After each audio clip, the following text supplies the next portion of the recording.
Some coffee? Do you want to go get some coffee with me?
Yo, what's up, guys? Yo, what's up, Drawing Fox Circle? And also, welcome in, Ray of Effing Sunshine. I love that name. I found you on the Discord before I found you over here. Oh, so you're in our Discord. Yeah, my Discord's kind of like a weird hybrid of like, what do you call it? Like, so you know like how some YouTubers and content creators like make a Discord, I guess for like for the person itself, like the Discord of so-and-so, like this YouTuber or something. Mine's kind of more of a hybrid where it's like kind of like both. It was kind of meant for the YouTube, but also kind of just meant as like a general like crochet, but also just crafting community too, because like even you don't have to really crochet really to be in the Coffee and Crochet Discord. It's kind of for all the crafty folks, though. Like I guess crochet is like the big focus. But yeah, we have a lot of other people who do other types of crafting, like the wood burning. What else? Like knitting and embroidery. I think we have a lot of people who do embroidery over there. I know I'm late. To be fair, I got the dishes done. That's why. So I can actually stream a little bit longer now. So it was like either choosing to stream at my normal time or do the dishes afterward, like try to rush to do them before class. I was like, you know what? Let me knock those out and then I can stream a little bit later. So there's like less like rush to hop off. You know, what's up, Colton? How you doing? But whatchamacallit though? Because yeah, Mr. Coffee did some huge meal planning over the weekend, like all yesterday, made 20 meals. So like 10 for lunch and then 10 for dinner. That way we have like, because you know there's two of us, right? So he has to make 10 of each. So yeah, it was like quite a lot. He made curry, he made I think it's called like broken tofu. I haven't tried that yet. That'll be my dinner tonight. And then another one is because he didn't have enough pork to make all like 10 of the pork meals, so he kind of halved it, like half his pork, 5 of them were pork and the other half were the broken tofu. I know, right? Yeah, we're gonna finally. And the thing is though, so Mr. Coffee's like really good at the cooking part, right? But he hates the cleaning.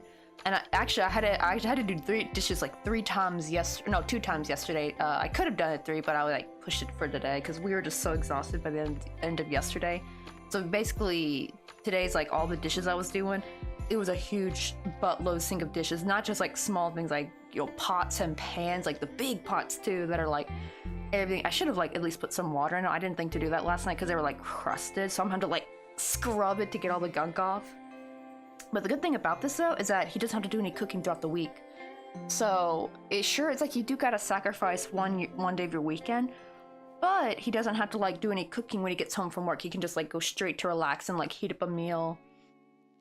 I know, I hate the cooking. I'm upset. I hate the cooking part of meal prep.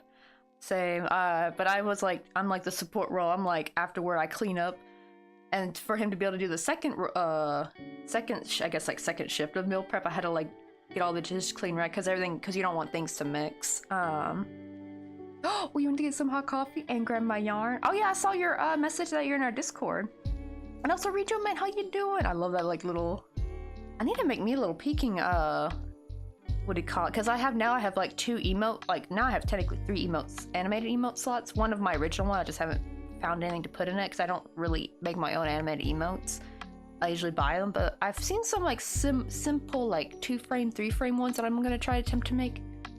I know I want to do a notes taking one, and I was thinking of what the other 2 should be now, because those were just unexpected. Because you know the Twitch alert thingies, they gave you like 2 free slots, so I'm thinking maybe I should have like a peeking one. I thought about a lurk one, but I think because I have 1 more slot open, but I'm gonna put them in the followers, I think, instead. That way everyone can use it. But what you plan on making, Ray of Effing Sunshine? I love your name too. I remember, like, I feel like just come into a room and just tell them, like, I'm a Ray of Mother Effing Sunshine. Oh dear. I just dropped one of my water bottles. Oh well.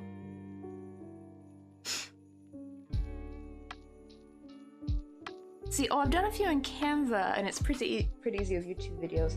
I've heard people talk about doing that in Canva. The problem is though, don't you have to have like, I think the pro membership, which kind of sucks because I actually did have the pro membership a while back for free thanks to 9.5. Yeah, she got sponsored by Canva. I think it was sometime last year, and people on our Twitch got to get the like little 1 month free with Canva, and I was so excited. I was like, yes, I got a whole month free. I should have I did like try to download as many like graphics that I like to use so that way I can use them more often. Some of them were not even like the, what do you call it, ones. Like a lot of them were actually free graphics, but the problem is when you save it, you can't get the transparent background. Well, that's what I mean though, but if you don't have the pro account, doesn't it like, when it exports it, doesn't it have like a white or whatever background color you choose? Like it's not gonna be like a, it's not gonna have that transparent background. So I guess you technically could, but I hate those kind of emotes though, when it's just like got the like white box around it.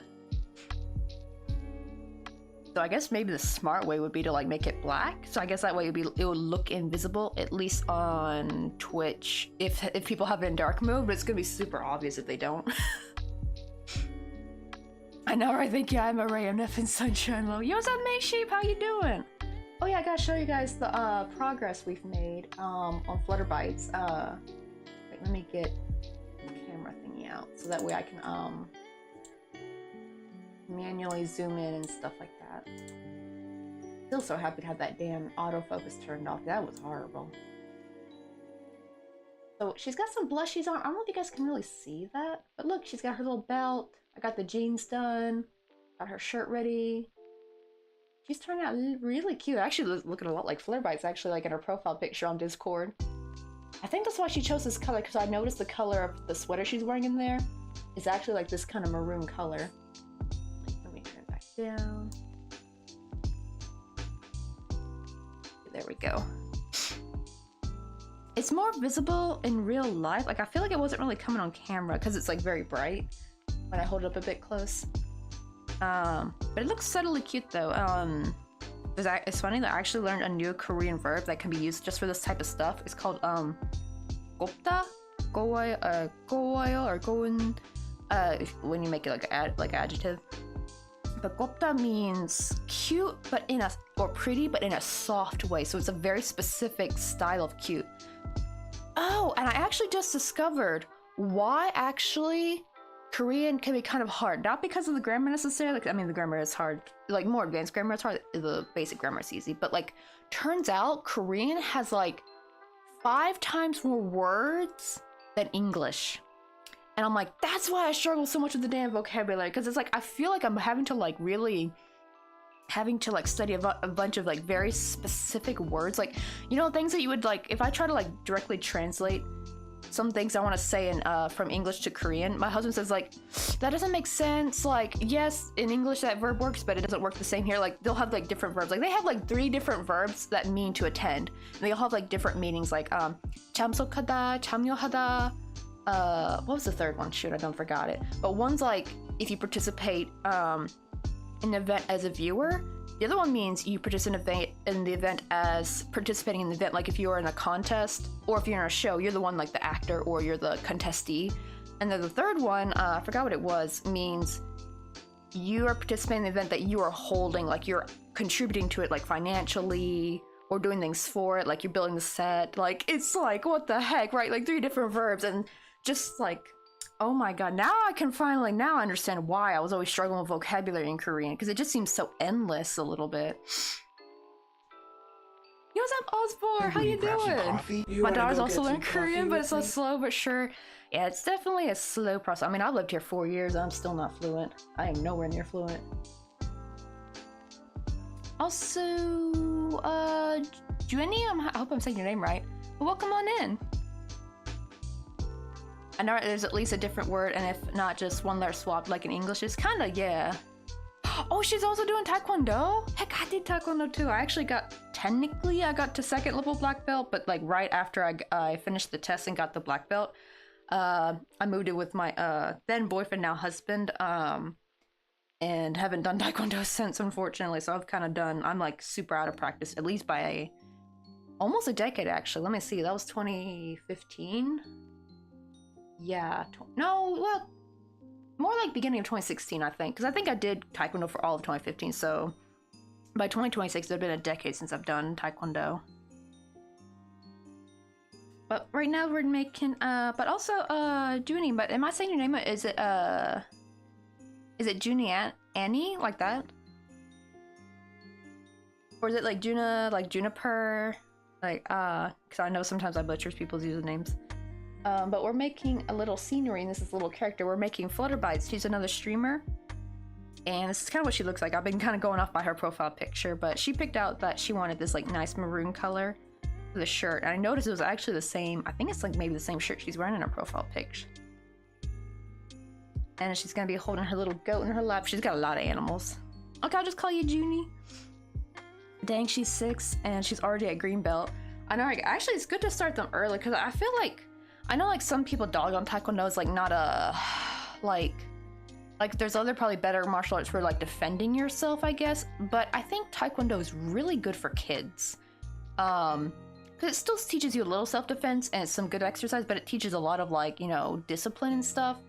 And you know, like, what do you call it? They always start the kids really early. I remember like we had like I think a 3-year-old. Oh my god, I wonder how old he is now. He was just like this 3-year-old little boy. He was so adorable. They are kind of hard to handle at that age though, I will admit it. Oh my god, you'll be chasing after them. Because when I was a little bit after I got my first black belt, I started helping out with Master Kim and all them.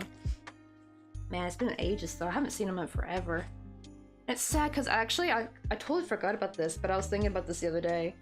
Is that I totally forgot Master Kim was gonna like come visit us back before the pandemic because he knew we lived here and he was gonna come visit family, and I think we're gonna try to like meet halfway. And then the pandemic happened and they had to go straight back home, unfortunately.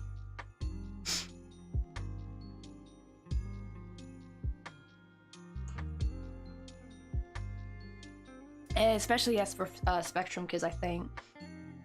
Yo, what's up, Berkshire? How you doing? I saw you were playing some Subnautica earlier. Oh, that's one of the games I want to get back into. Oh, we did get back into Berkshire. I got back into Stardew. First stream, I had to cap off at like 5 something because I have classes now in the evening for Korean classes. But I did like a surprise Saturday stream and I went almost 15 hours. Just for the heck of it, like, because this is the reason why I cut off Stardew cold turkey, is like the addiction is real. It is scary. I've even now finding myself playing the mobile game in bed at night before I go to sleep. I'm already you're like, I think halfway through summer on my mobile version. Let's see, oh yeah, we have 2 6-year-old twins. Oh man, I bet they throw you in for a loop sometimes. I do wish I could have the energy of a 6-year-old again because even as a kid, I was like not very energetic. I was, now the thing is, I actually didn't even realize I was very hyper as a toddler. I did not know this because like there was actual video footage of me that my mom showed me back when I got to visit them in April. And I was like, so I was like, cause I have like ADHD, right? But I'm like more attentive type. I'm very low energy, but my mind goes a mile a minute. And I was like, wait, in these videos, I look like classic ADHD, like couldn't sit still, like I was a wiggle worm. And I'm just thinking, where'd this energy go? Like, I think, when I think back, it was kind of like around when I hit puberty is when it just went down the tank, my energy. Like, after that, I became like a very lethargic kid. I still did active things like swimming and like riding my bike, but I wasn't like crazy running around the house, kind of like I always wanted to like read my Animorph books or, you know, did we have the Wii at the time? That was more of a teenager when I got the Wii though. But yeah, or play with my clay, 'cause that's when I did polymer clay, and then I also started crochet like around age 11. Which, I don't know, I feel like for us, like that kind of like low energy is actually really great for if you do crafts, because for other kids, right, they get too bored with crafting because it's too slow for them, but for me it's perfect. I know, right? Stardew is always a nice cozy game. But I was doing doing a randomizer, like picking a game, like what game to do. I was also like, I was actually wondering if there was like a big thing with Subnautica today, because also the Kofo is playing Subnautica, and they're like a digital art, like they do digital drawings and stuff. I love their style too. It's like animals and food together. It's really cute, their art, and they have this cute green parrot that's like their little PNG tuber. And like whenever she plays Subnautica, she actually puts in like a little sea moth. And now she actually made a new one for Subnautica Sub-Zero, because she was playing Sub-Zero. But before, when she was playing the first one, she had like in the classic sea moth. It was so cute. I need to get a screenshot of it. It's like the cutest damn thing I've ever done seen. Oh yeah, we had to put the brakes on often. He was a 44-year-old adult. I know, right? Like gaming can get like, right? Like super addicting. Like, oh man, I was addicted to The Sims when I was, as soon as, I think we got him when I turned 13 back in, 2008? Yeah, this 2008 is when I turned 13. That's when we got The Sims, and I was hooked on The Sims for like most of my teenhood in life. We have The Sims that I haven't installed on this computer yet, though, because I need to mod it again. I have like a bunch of mods somewhere in a USB drive that I just load in, but I don't know where the USB is, and I don't want to go back and like download like all the mods again, right? Because sometimes you can't find some of the same ones. Let's see. Oh, wait, is today a sale on Steam? I want to go take a quick look to see if the Nancy Drews are on sale. Yo, what's up, Humanoid? How you doing? We're working on Flutterbite's commission. Look, we're actually making Flutterbites. Like, this is actually kind of looking like her. It's so cute. But I worked on the weekend. She's finally got a belt buckle. We kind of like embroidered around her collar. Like, it's looking real nice. Oh yeah, Happy New Year! Wait, with Subnautica, there's a main story which I finished for the first time last week, but now I'm playing it with the items and oh, okay. I thought you meant you did like a randomizer like game thingy, like, you know, like I've seen people do that for their stream, like, what game should we play today, guys? Like that kind of thing. Oh, is that modded? Like, oh, actually, I think I have heard you can mod Subnautica where you can like play with other people. I really want to try that because sometimes playing it alone is kind of like very scary. Sometimes it would be very helpful to have like maybe my friend Tito in there with me. Oh, so those are randomized items that could be in friends' other games, like Pokemon other games, which has been fun. Oh, so it's like from other games, like are in the game. That's actually kind of neat. Wait, Flutterbites? Oh, that's their username. They're another streamer. What do I call it? Oh wait, no. So you know Flutterbites? Okay, I thought you were like putting a question mark by who's Flutterbites like that. Oh, okay. So you know, I think I may have seen your name in there actually. I probably were you in there when she did the unboxing for butterfly earrings? That was the first half of her commission. Because I've never mailed to Australia before, and I could just get those done quicker too and send those out. But the problem is when I sent those out, that's when I found the post office lady. She told me, next time you come to send K-Packet, please send at least 10 at once. Do not be coming in here sending 1 or 2 at a time, because that's usually how I send it. So I'm using a service called K-Packet, so I can get like cheaper international shipping. Like you sign a contract with the post office. And apparently they don't want me sending just 1 or 2 at a time. So I had to like put like a little notification on like all my shop items and in the commissions too, like, hey, if you buy from me, unfortunately, it's gonna take a while because I need to gather at least like 10 orders at a time from 10 separate people. It can't just be like, you can't just order 10 items and that would technically count. No, they have to be like 10 separate like packages to send, basically.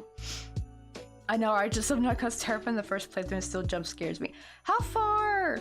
So you finished the first one, right? How far am I in the game? Because where I was at, I had just met the the Empress Leviathan, I think. The one where I know we had to find her eggs and stuff, because I did see a little bit from someone I was watching stream it.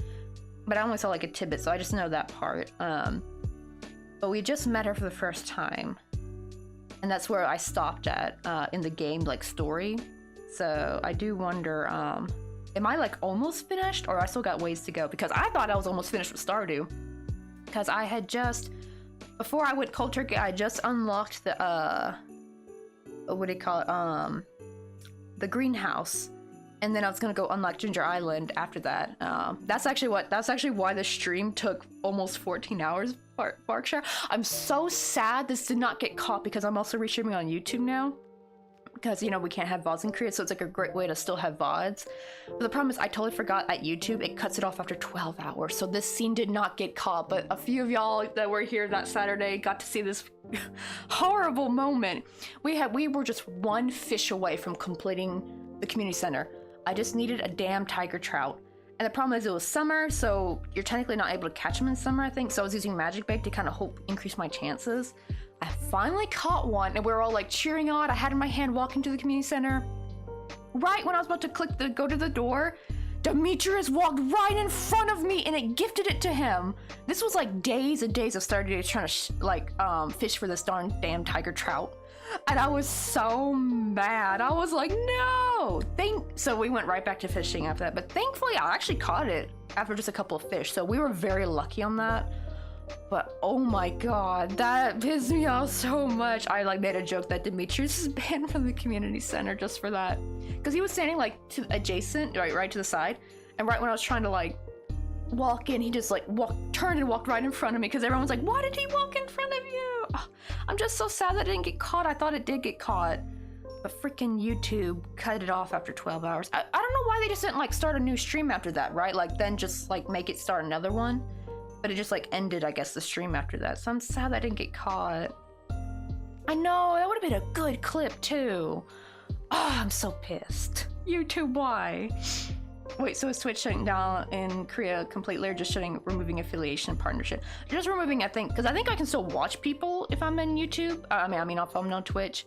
But yeah, they're gonna take away affiliation stuff. So thankfully, since I'm a US citizen, what we're gonna do is we're just like around probably beginning of February, I'm going to change my onboarding back to the US. I'm just going to use my parents' address because that's technically my US address at this moment. If I had to move back to the US, that's basically where I'd go. And my bank account is actually connected to that address, so it's all good. So do that.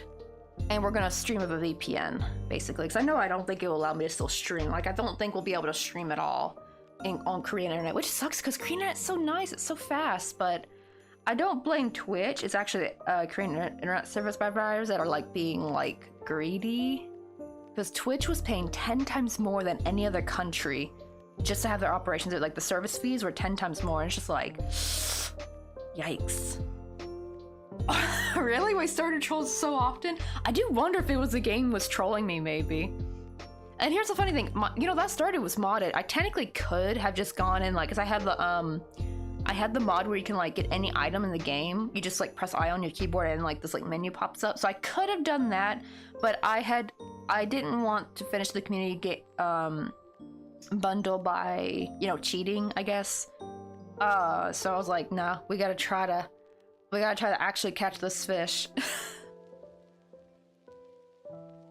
Wait, sounds like you might be near the end if you've seen her and her eggs. I can't remember if I saw her eggs. Are her eggs in this? I think her eggs are in the same spot, right? We just gotta help her hatch them or something.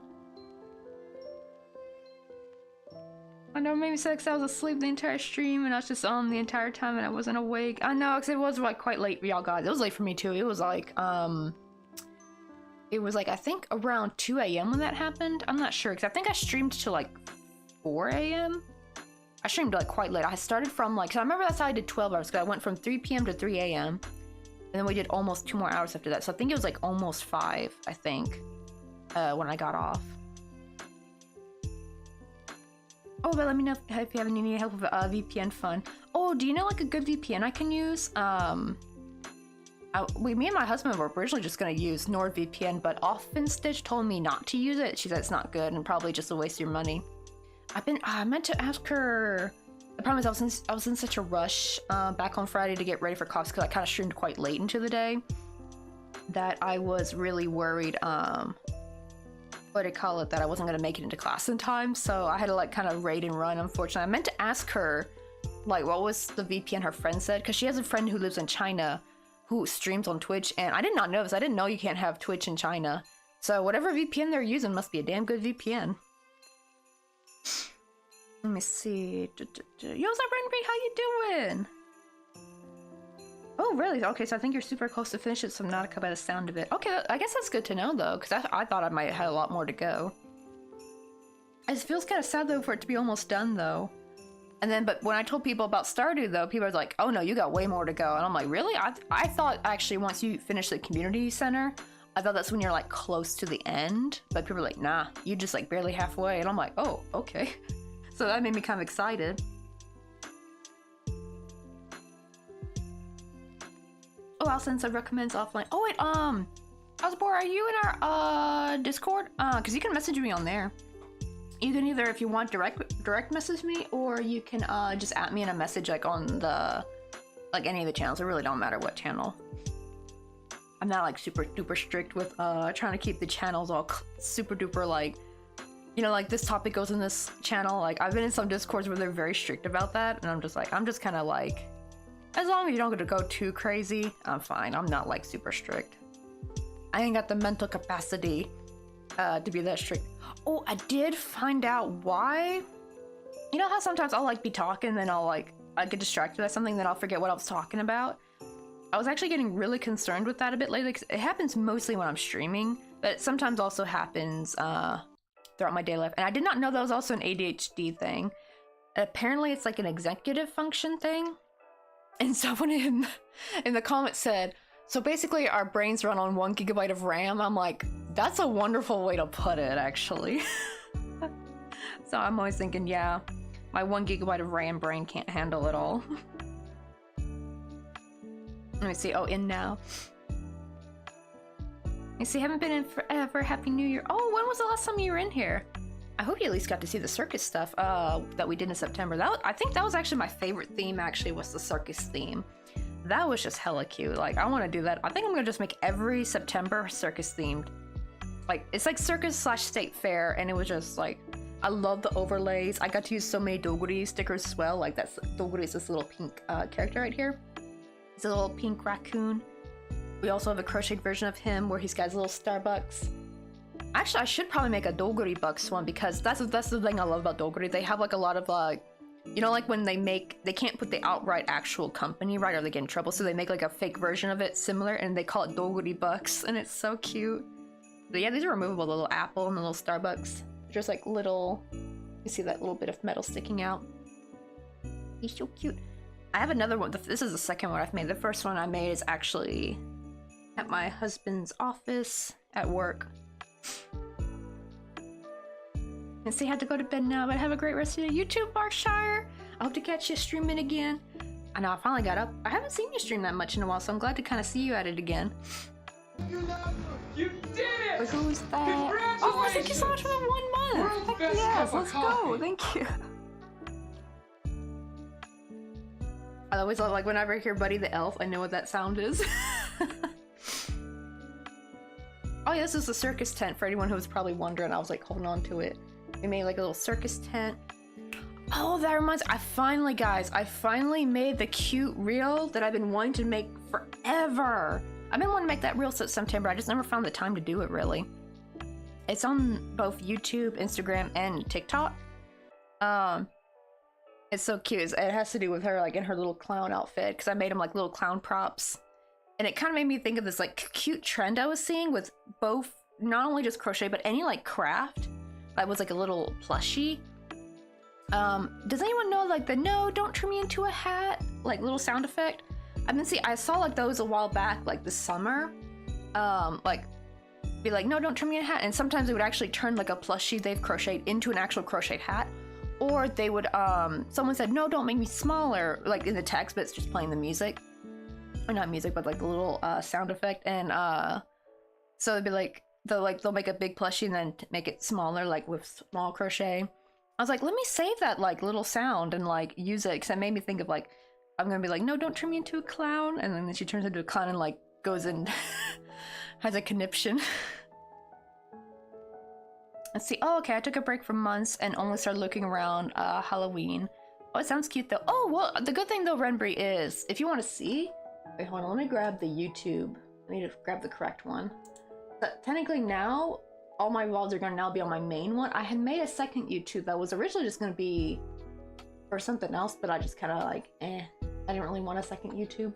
But let me grab it. It's in, open my channel up. So this YouTube is the same logo as my main one. I mean of my Twitch, not my main, because the YouTube is a different one. Like the logo. My main one anyway, but this one's a different one. So now all my Twitch VODs are on here. And if you go through, there's not that many videos on there, but this is where I was keeping my Twitch VODs. I would record them. You can kind of see, I think since the spring one, so you can see like our spring overlay, the Sakura thing. Oh, that one's my favorite. I can't wait to put the Sakura back up. I am waiting for that, honestly. So you can see all from the spring, summer. Let me see. Oh, I don't have the fall one though.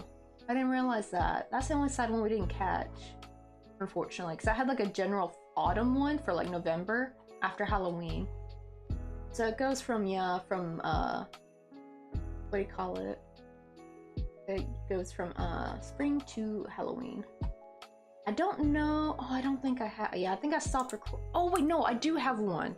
Hold on, I have to upload it though. I totally forgot. I do have a recording from fall, So I remember I was like kind of going and deleting some of the streams because some of them are way too long, like too long to upload. That'd be like 6-7 hours. So I was like, nah, I can't upload those. Those will take forever.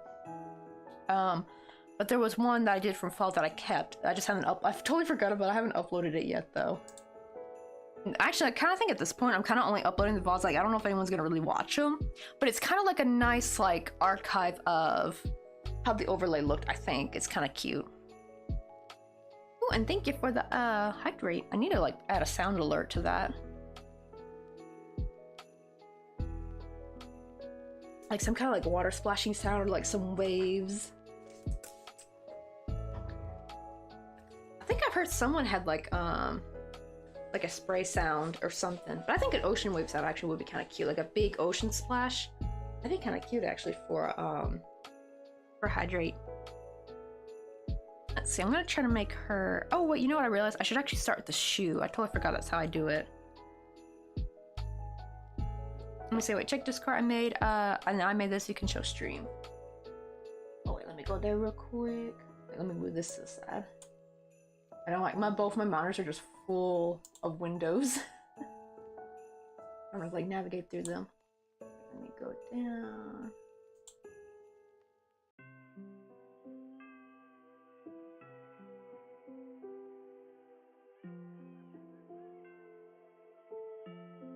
Oh, I made a little snake! Oh, such a cute little pooper. Wait, let me... Come on, mouse. There we go.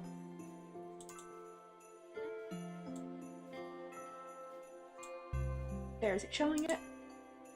Oh, finally! Actually, that fits like right. That fits like perfect in the thing. Oh, I just realized the YouTube thing is not YouTube. The Discord thing's not full. Okay, there we go. I gotta probably change that later. Look how cutie! It's a little booper. I like those kind of things. It looks like the like those little ball pythons. If I ever got a snake, that would definitely be like a snake I would get. I love those kind of snakes. They're just so cute. Like, they don't look mean, right? Like, I know a lot of snakes can end up looking, they look kind of mean. But those kind of snakes are just so cute. Like, I think it's because of the eyes.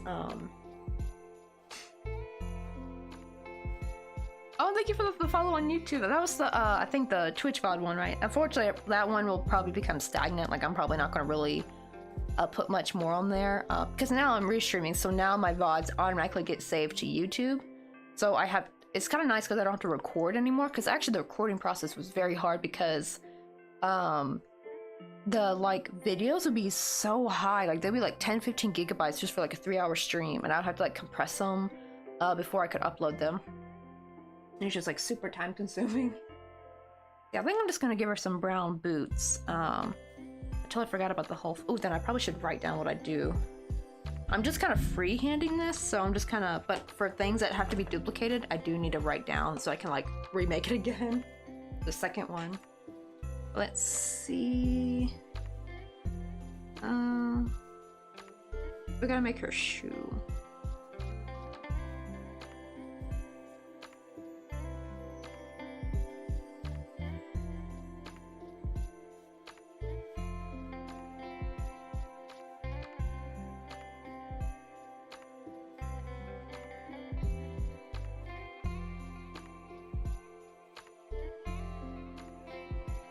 That's 1, 2, 3, 4, 6, 7, 8, and 10. Okay.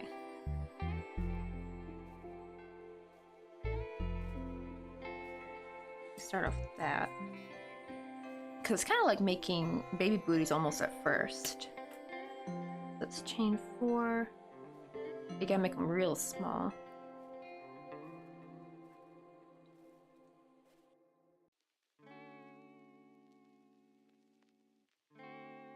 Oh wait, I forgot she told me she's a sneakers kind of gal.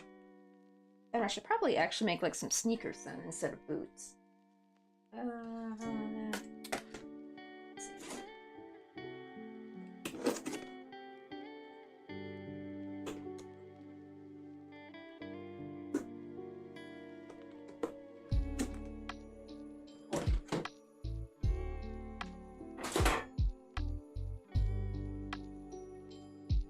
Okay, there we go. Now I got some white yarn. Then I think I'll probably make them white and purple. So, because I know she likes purple, so make them look kind of like Adidas or something.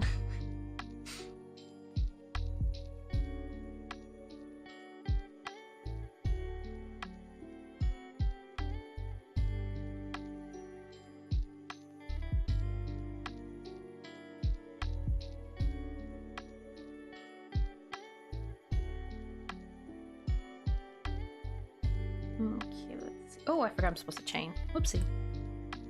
And I'm always so used to doing like a magic circle that like my brain, like when it, or my hands will automatically just go ahead and make a magic circle. I'm like, wait, no, we gotta chain first for this type of amigurumi. You want it to be kind of long.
You know what, let's actually change that. So instead of single crochet in the front, I think I'm gonna make those half double just to make it a little bit bigger.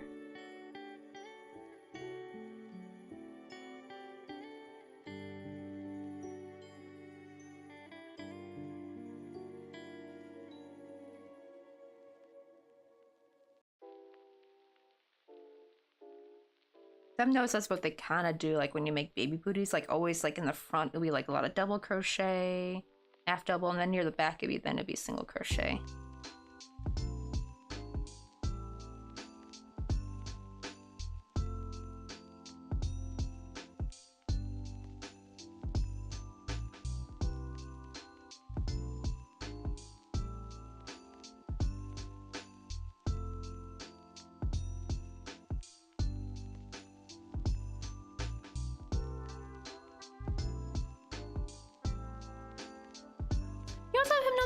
How you doing? Wait, aren't you still streaming? I think I was looking in your channel, wasn't I? It's still going. It does look like it's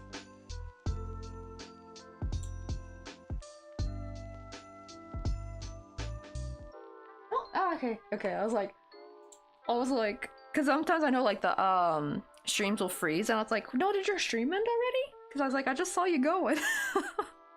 Yo, what's up, Takoyaki? How you doing? Also, here's like what we got done so far. Look, she's got a little belt buckle and everything. It's really starting to look like Flutterbites, actually. I'm super happy with how good the braid looks. Because that was probably the hardest part, honestly, to be honest. But now we're working on her sneakers. I almost was about to make a pair of boots, but then I forgot she said she's like a jeans and sneakers kind of gal. So I'm gonna make some squeaky white sneakers, but with a stripe of purple. Probably like some purple shoelaces. I don't know, this purple kind of, I feel like it would kind of clash though, so let me find a different purple. I need one that's a little bit more muted, I think. This one's too saturated. But I do have some muted purples that might work. Let's see. That one might look better, I think. This is more like a, I guess like a grape kind of color? Not really though. See if I got a darker one somewhere. I do have like more of another maroon kind of one, but it's a little bit brighter than this one. What one will look better? Actually, this probably would look better. This one kind of like really brings out the... because they're kind of on a similar scale. Like, this is kind of honestly like a brighter version of this like dark maroon color.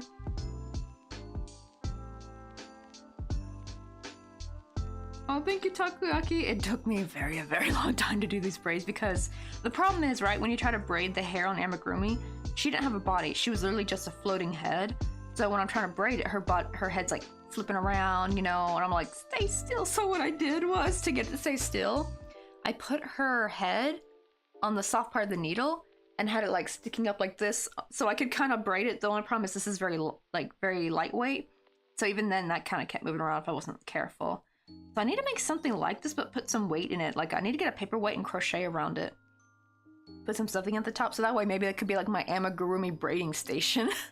Or something. Somewhere I could stick a needle down, stick that through the amigurumi, and it'll just stay in freaking place while I braid it. That was what made it hard. Braiding it should not have been that hard, but yeah, it's like the whole, where it just kind of kept twisting around. It was just overall not a good time. I probably had like 20 plus attempts trying to braid that gosh darn hair. Putting the hair on, like, that was easy, just time consuming, but it was kind of nice once it was finally done. Now we're just making the little tennis shoes, so let's see. That looks pretty good. I don't know if I want to make it, do I want to make it any bigger? Maybe a little bit. That might be still too small.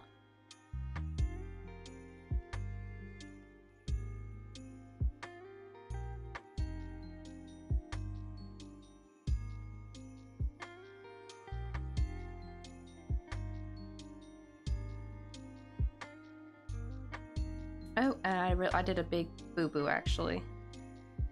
Maybe we can grab Let some me undo coffee. this. I should have done the heel part first. That's where I should join, because I need to do, like, join rounds. The problem is I did that right where the toe of the foot is. That would mean you would see the seam right there. That's not good. And a quote from a wise man, crocheting hair is hard to make look like the actual person. That is very true. I actually do, I always sometimes wonder, because I've seen some really good crochet, like, anime dolls that do, like, the hair, and it looks amazing. And Elroad, Mariposa, welcome in. Hope I said your name right. I'm trying to see, because it's kind of long, so it's hard to read with no spaces. Wait. Arrido, Las Mariposas? I hope I did not butcher that. And I write all 4 years of Spanish in high school and then forgot everything. But at least I remember Mariposa means butterfly. And pobre means poor. Like, cause I remember reading Pobreana in like Spanish 1. Like, I remember the name, like the titles of the books we read. Like Donde está Eduardo, like that kind of stuff. I forgot there was like a third book, but I did forget the title of that one. But I remember the first two though.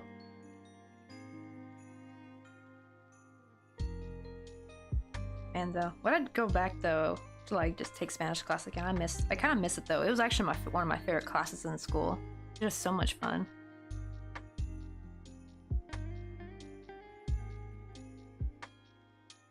Okay, so now we're going to start here with the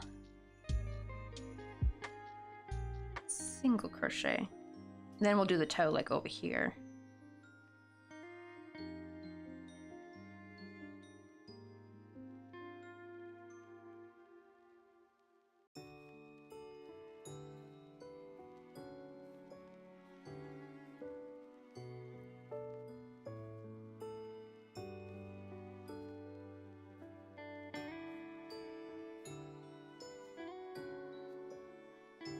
Oh yeah, Takoyaki, what did you think of the little... my little Instagram reel? I finally got around to making that, the one with the little baby chick turning into a clown. Ah, I have been like wanting to make that since September when we were doing circus theme, and I just never got around to filming it. I don't, like, ever since I found out that like little, like that little sound, I've been wanting to use it so bad, because I've seen it used a lot actually in the crochet community. Just the freaking cutest. I tried finding where it originally came from, and I can't. There's like so many different like videos with that audio playing on YouTube, so I don't know which one's the original one. I wonder like where that came from. Did just someone randomly make that one day? Like, I thought it was like from like an anime or something. But I guess where it came from will just be a mystery, unless somebody knows of the origins of that like cute little little meme sound. It's the one where it's like, no, don't turn me into a hat, and then she's like screams. Oh, I love that little sound. It's so cute. Ah, bro was clowning around, or like forced to clown around.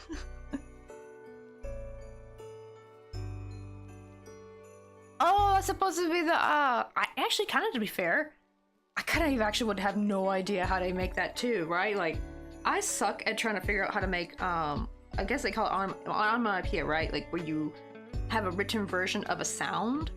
Like, some sounds are kind of hard to actually write down in words, isn't it? Yay, in the tent hanging out. Wait, are you camping right now? Or is it more like a fort tent, like, you know, like you make in the living room? Man, I miss making those, honestly.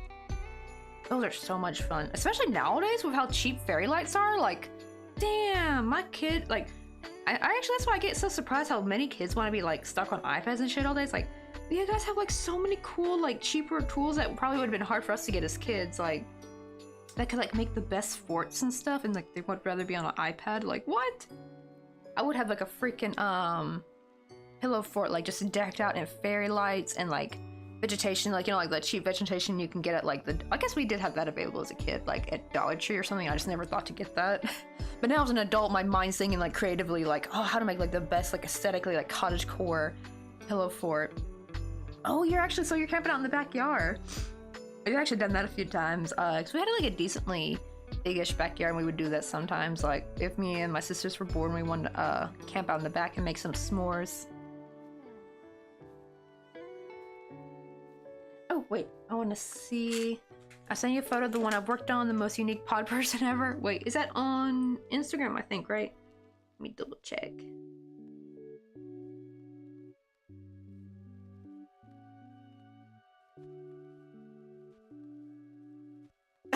Oh my god, this dude. Wait, where does the picture go? Oh, it's supposed to be this guy. Wait, is that his brain? It looks like a backwards cap, right? But it's actually his brain. What anime is that from? Oh, but he's turning out super cute. Look at that. I like how I add like the picture too, so that way people know where it's from. Man, though, I know what you're saying while you're talking about hair. Like, yeah, I have to do all the hair just for that little character. I guess actually this is like, you know how sometimes it's really annoying how when you chain right, how it kind of curls at the end and kind of flicks out. But actually, this is the time when actually that comes in handy when you're doing hair, because then it just has like a natural flick to it, so you don't have to like try to like, you know, make it itself, right? Oh, okay, so Jujutsu Kaisen. Ooh, so it's like a martial arts like anime. Wait, with a fire pit. Please tell me you're making at least some s'mores in that fire pit. Hey, what's up, Burning Emerald? How you doing? Are you having your morning tea or breakfast? I just need to find some safety eye backings, but I can't find any on Amazon. Oh shoot, so you got like the safety eye, just not the backing part?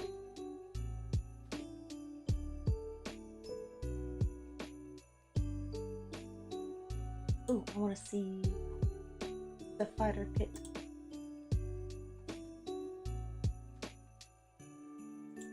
Oh, that looks hella cozy. Look at that. Oh, please tell me you're at least making some s'mores by there. Man, I haven't made s'mores in forever. The funny thing is, like, getting chocolate and marshmallows is not hard in Korea, right? It's getting the graham crackers, that's the hard part. So probably the closest thing we could use is maybe... You don't want to use saltine. That's just... blasphemous if you use saltine crackers for... I mean, I guess I could kind of see actually how saltine crackers might actually work, because they're salty, so the sweetness would actually be good. I love me some graham crackers, so I think it's like the cinnamon and sugar taste of graham crackers that I really like with the chocolate. Okay, so you guys did make some s'mores earlier. Heck yes. Ooh, more energy drink and having... Oh, chocolate bread rolls? See, now like now I'm getting hungry, even though I just had lunch. Oh, the most unique one because I've made it easy to remove the stitches to see the brain. Oh, so if like the person cuts open those stitches you crocheted, like it reveals the brain? They're gonna be in for a sweet surprise.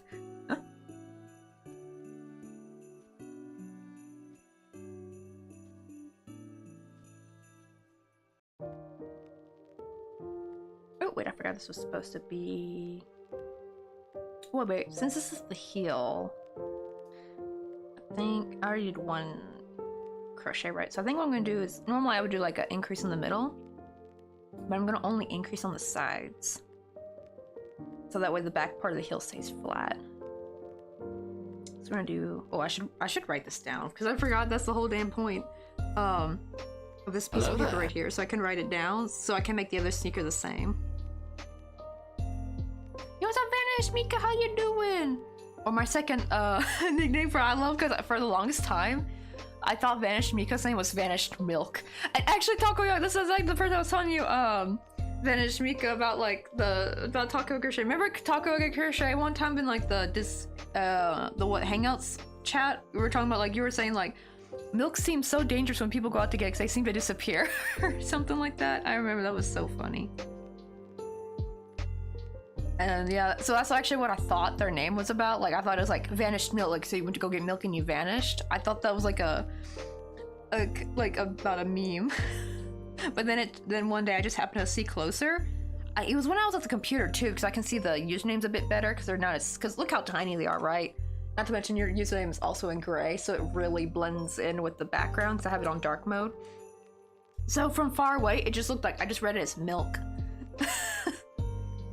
Yeah, you said, because remember, didn't you say your friend's grandfather went to go get milk and he disappeared? And you're like, man, people sure go disappear when they go to get milk. Such a dangerous job. Still wonder what that grandpa is up to. Honestly, he probably just ran away. That's what I'm betting. He probably ran off somewhere, started a new life, probably has a new family and everything. What'd I do for here? Oh yeah, just regular, and then I increase here. I think... And these one will be, actually, wait, I'm not gonna do half double anymore. I'm gonna just do all single crochet now. I'm gonna put a, wait, no.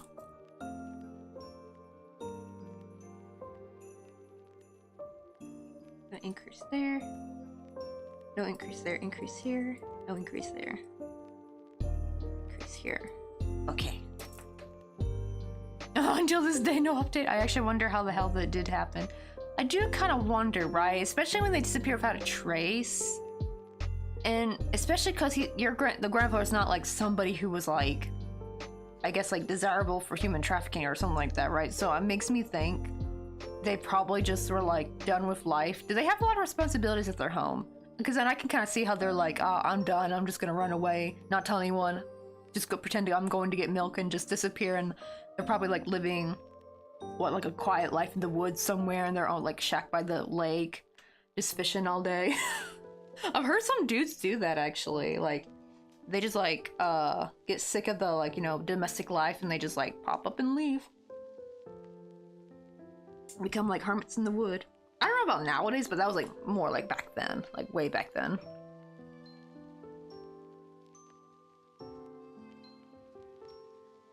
Okay, so these ones, okay, here I'd increase, yeah.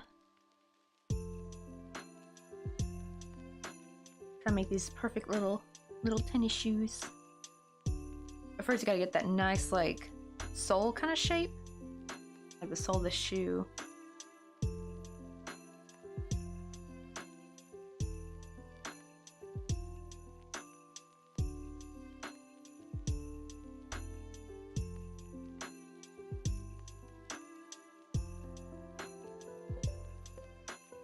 Oh, actually, I was saying that I guess I do want to maybe add an increase there.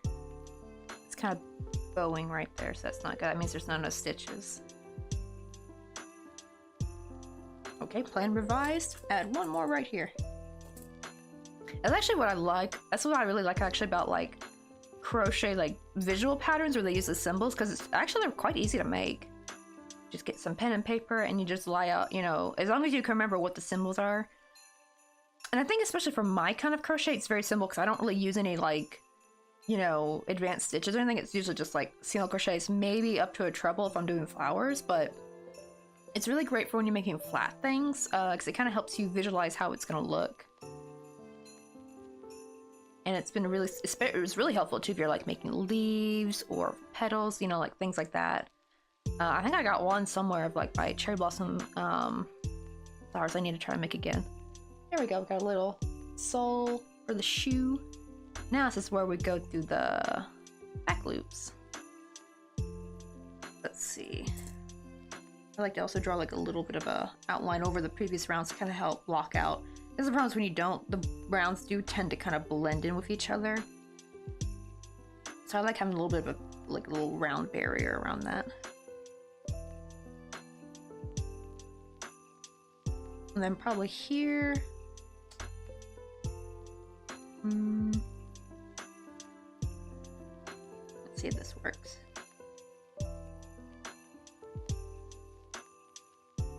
1, 2, 3, 4, 5. 1, 2, 3, 4, 5.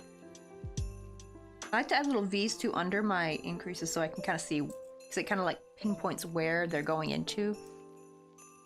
I think that works. Yeah. Okay. Right now it's just like a scratchy mess though, because I do kind of write it out kind of quickly. I do sometimes try to, like, after I've written out like the scratch notes, try to go back on a fresh sheet of paper and then try to make it look nicer and neater with some graph paper. The only problem is I don't like the little squares are too big on my graph paper. And I need to go Daiso actually to get this, but there's like this really tiny graph paper actually. Like the squares are so tiny, and I feel like, dang, that'd be so hard doing math on that. But then I thought that'll be perfect actually for crochet pattern design, like the visual ones where you use the symbols. So I need to go back and get me one of those actually. I don't know why I never picked one up. I definitely need to now.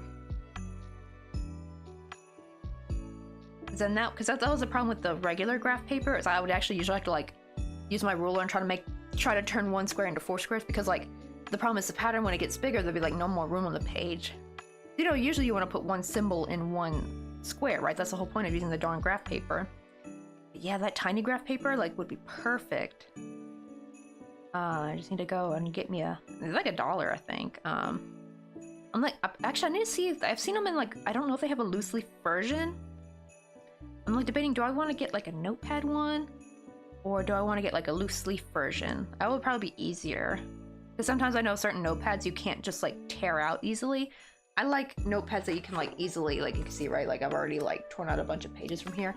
I like it where you can cleanly tear it out, right? Because I don't want to like keep flipping to find, you know, going through my notes. I like to like tear them out so I can organize them a little bit better. You know, I'll work on different things at different times, so if they're like, everything's all scrambled, it wouldn't make sense.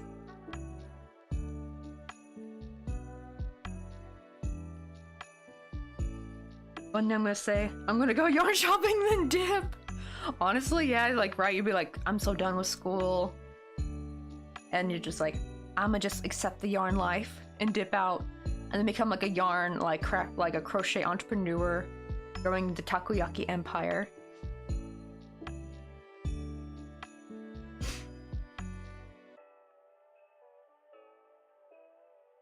Oh, and how are things even going at the bazaar? Because I know now that you're finally, because takoyaki is finally out of retirement. Also, wait, did you finish school? Like, are you done with public school at least? Or do you still have like another year left? I know, right? The yarn life. I know, right? Like, yep.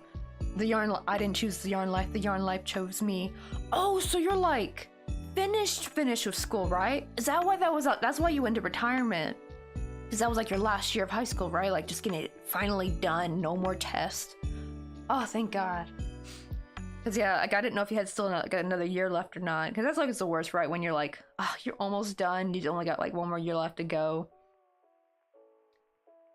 But yeah, I really hate like the test taking part, I think, of schooling. Even my crochet, not crochet, even my Korean classes, that way they make us take tests. To be fair though, I'm taking them with the university, so that's probably why. Because to be fair, they are kind of meant for kids who are trying to learn Korean, who are going to basically go to college in Korea. So that makes sense, but for me, it's like, I just want to learn Korean just to learn Korean, just to speak in it, right? Just for my own self. Like, I don't want to take no damn exam. I don't want to take a midterm. And here's the problem, is like, this was made me so stressed out with the in-person class, because I don't think we had a midterm with the online ones. Like, we should have had one by now. They always have it at week 5 is when they had the midterm, so... The fact that we didn't have one, it's really nice. So I think I'm gonna just stick with the online classes, because the problem is if you did not pass the test, like if you didn't pass the midterm in the in-person class, like if you made a grade too low, they make you restart the class, and that kind of wastes your money a little bit. You know what I mean? Like you don't get to complete the class. So that's what I hate, things like that. Is like, I paid for the damn class. Wait, it was like $1,600, man. Like, just let me take the damn class. You know what I mean? Just like, let me sit there, learn the material. Whether I pass the test or not, it's like, shouldn't like be a bother. Like, right, we already done paid for this, and you don't get your money back too when you have to retake the class. I think that's what I hated about it. Like, right, it's the fact that you could lose being able to go to the class. And it's just like, oh, I just want to learn.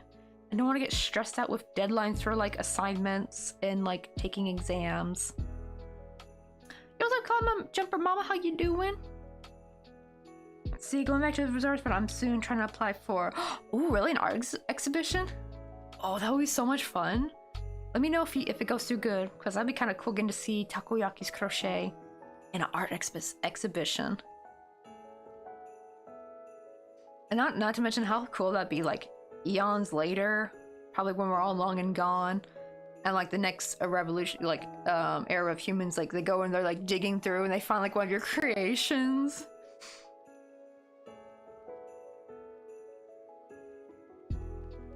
What's up, Mindford? How you doing? I just saw you on my recommended.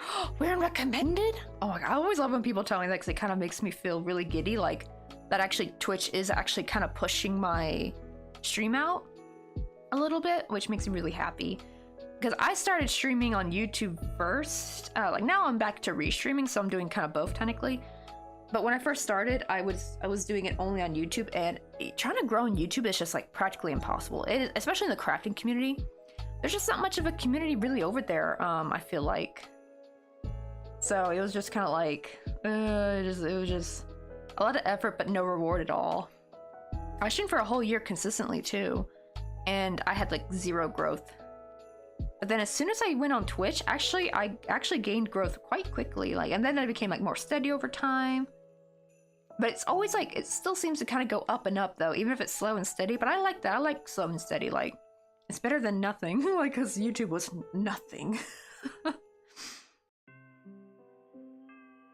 Exactly, right, Takoyaki? Like, what's the point of an exam if they're gonna like make you not be able to learn the material anymore, right? Like, they're like, nope, you didn't do a good job on the test, so you don't get to learn the material anymore.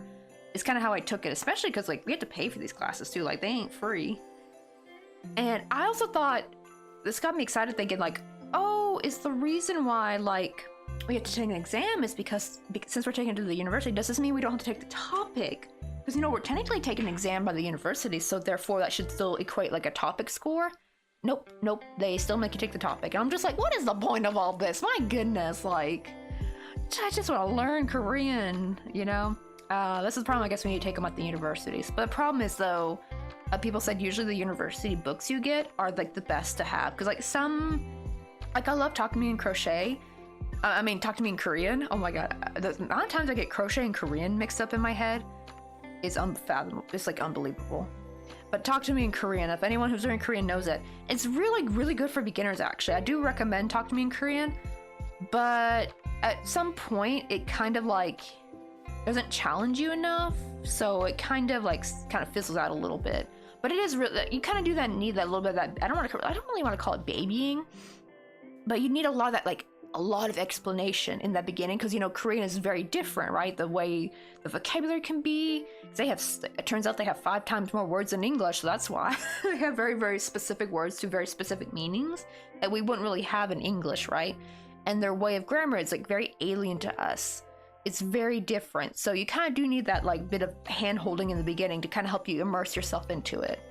The problem is though, then they like don't really like challenge you like near the later levels, so some people don't really like it for that. While the university ones, ooh, do they challenge you, man? Which I feel like it's not really good beginner friendly actually. I would definitely recommend, if you're gonna like take a class at a university, get you a good decent foundation of Korean before you do, because my god, you would be in for a loop. You would be stressed out. I was a little bit, but thankfully I had a decent enough foundation that where I kind of made it through.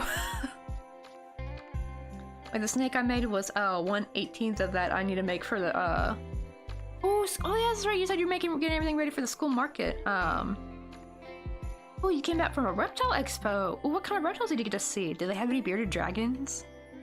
Because we have there's actually someone in our Discord who makes little crocheted hats for their bearded dragons. It's so cute. I think have you seen that Talkwalkie? The ones where they made like you're a lizard Harry. They did that meme perfectly. They made like little wizard hats for their like little beardies. It was just so cute. I say, oh yeah, I'll let you know when it happens. Just it's gonna be open for 2 days, but it's where a lot of art stuff apply to see whenever I get it. I hope you do though. Holy micro crochet, Bev. Oh, to be kind of fair, I don't know if I would consider myself micro crochet, except for this flower. Because I'm kind of cheating a little bit though, Mindford. I'm using splitted yarn. I'm not actually crocheting with thread. I have made things with thread though, actually. So these flowers right here actually would be considered micro crochet. Because these are made with a 1.6 millimeter and a single strand of embroidery floss. And I'm using a 1.4 with the splitted yarn. So I don't know if I'm allowed, because I've heard like this can be still considered miniature crochet.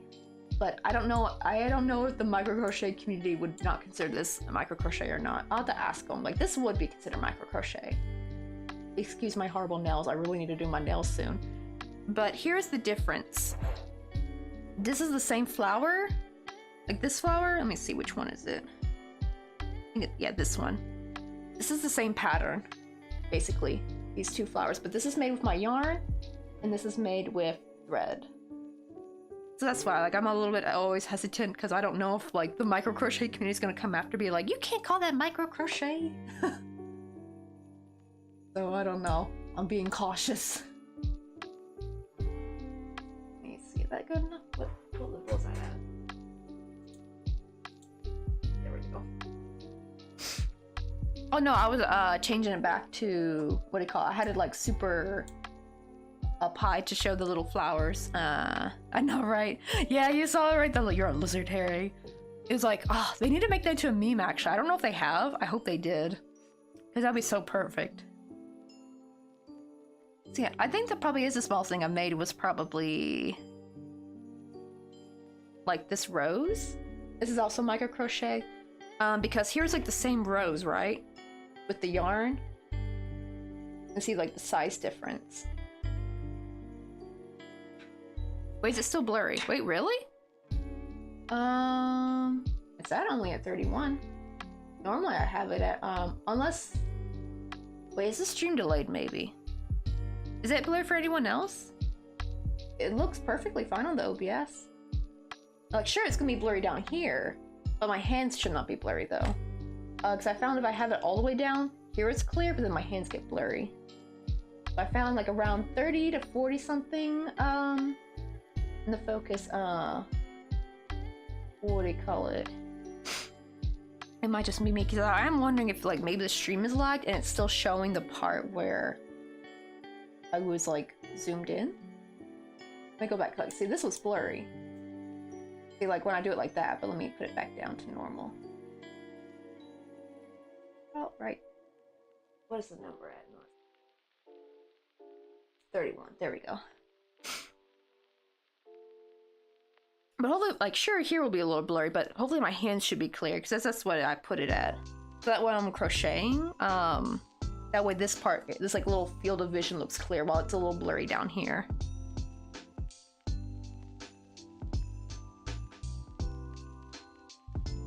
Let me see, it's still so tiny though, but I'm still working on literally the opposite end of crochet with a blanket yarn and oh, an in hook. Are those like the really, really big ones? I do want to get into like the really soft yarn, like the Chanel yarn, like the big thick stuff, because those amigurumis look so cute and squishy. Oh, it looks fine on this end. Okay, I was wondering maybe, oh, I do notice if my hands are away, then yeah, it will look blurry here actually. But that's why I need to have my hands out, so that way here is crisp and clear. Let me see, how are we doing? Okay, I think this is where I want to decrease. So let me see.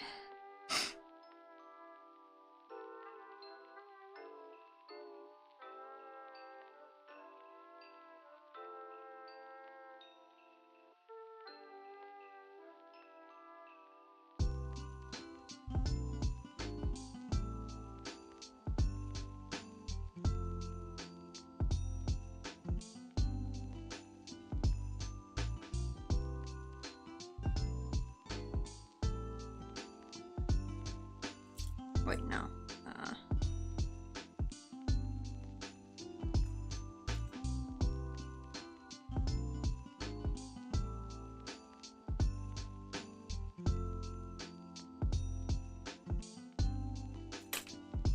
Alright, let's give this a try.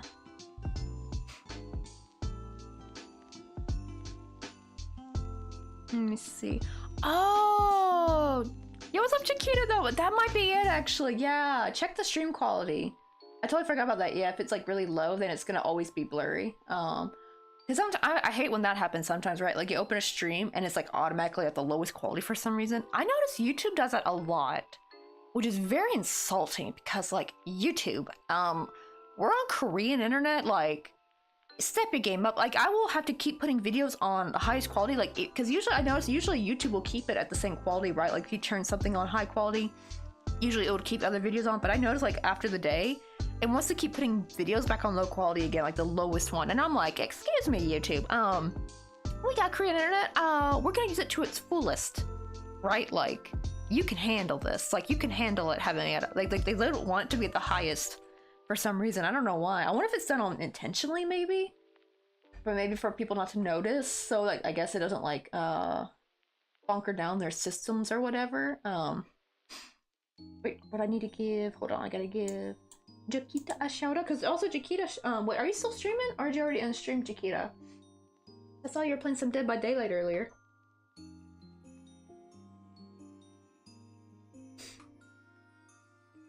Oops. I cannot see it from here. There we go. I didn't realize I accidentally put the J in front of the shout out, and I was like, why is the shadow thing not popping up? Like, oh, cause I cannot see the text from here. It's so tiny. I'm having to squint.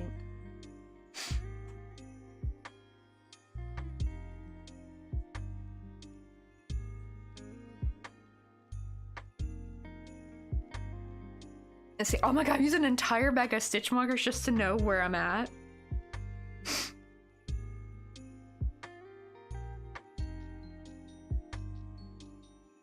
Oh, I've seen like, wait, is it corner to corner? Because I remember I've seen people do that with corner to corner, right? Like they would normally, what do you call it? Wait, did I do 3 yet? No, that's only 2. So we gotta do 1 more. There we go. And probably, actually, wait, let me change this up. I think I want to have the decreases closer together. I was gonna try to spread them apart, but actually it might look better this way. 1, 2, 3. Trying to have the amount of single crochets on each side be even.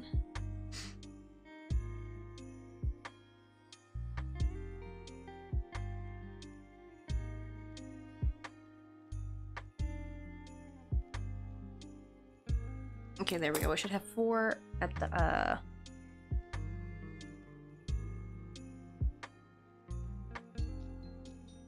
like doggy, kitty, puppy, and deer. Bird. Oh, really? Like I keep losing stitch markers for some reason. Dang, those things go missing. Aw, thanks, I'm lucky since they don't fit with my crochet. They just sit in a bag collecting freaking what do you call it? Freaking dust.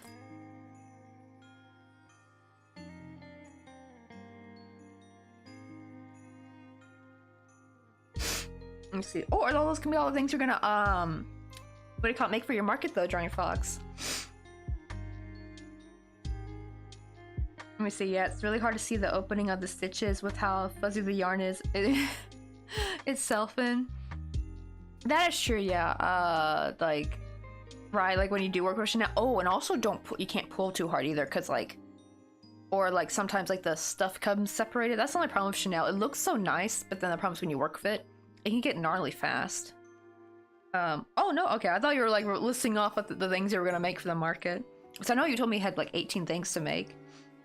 I was like, oh wow, that's like a big list right there.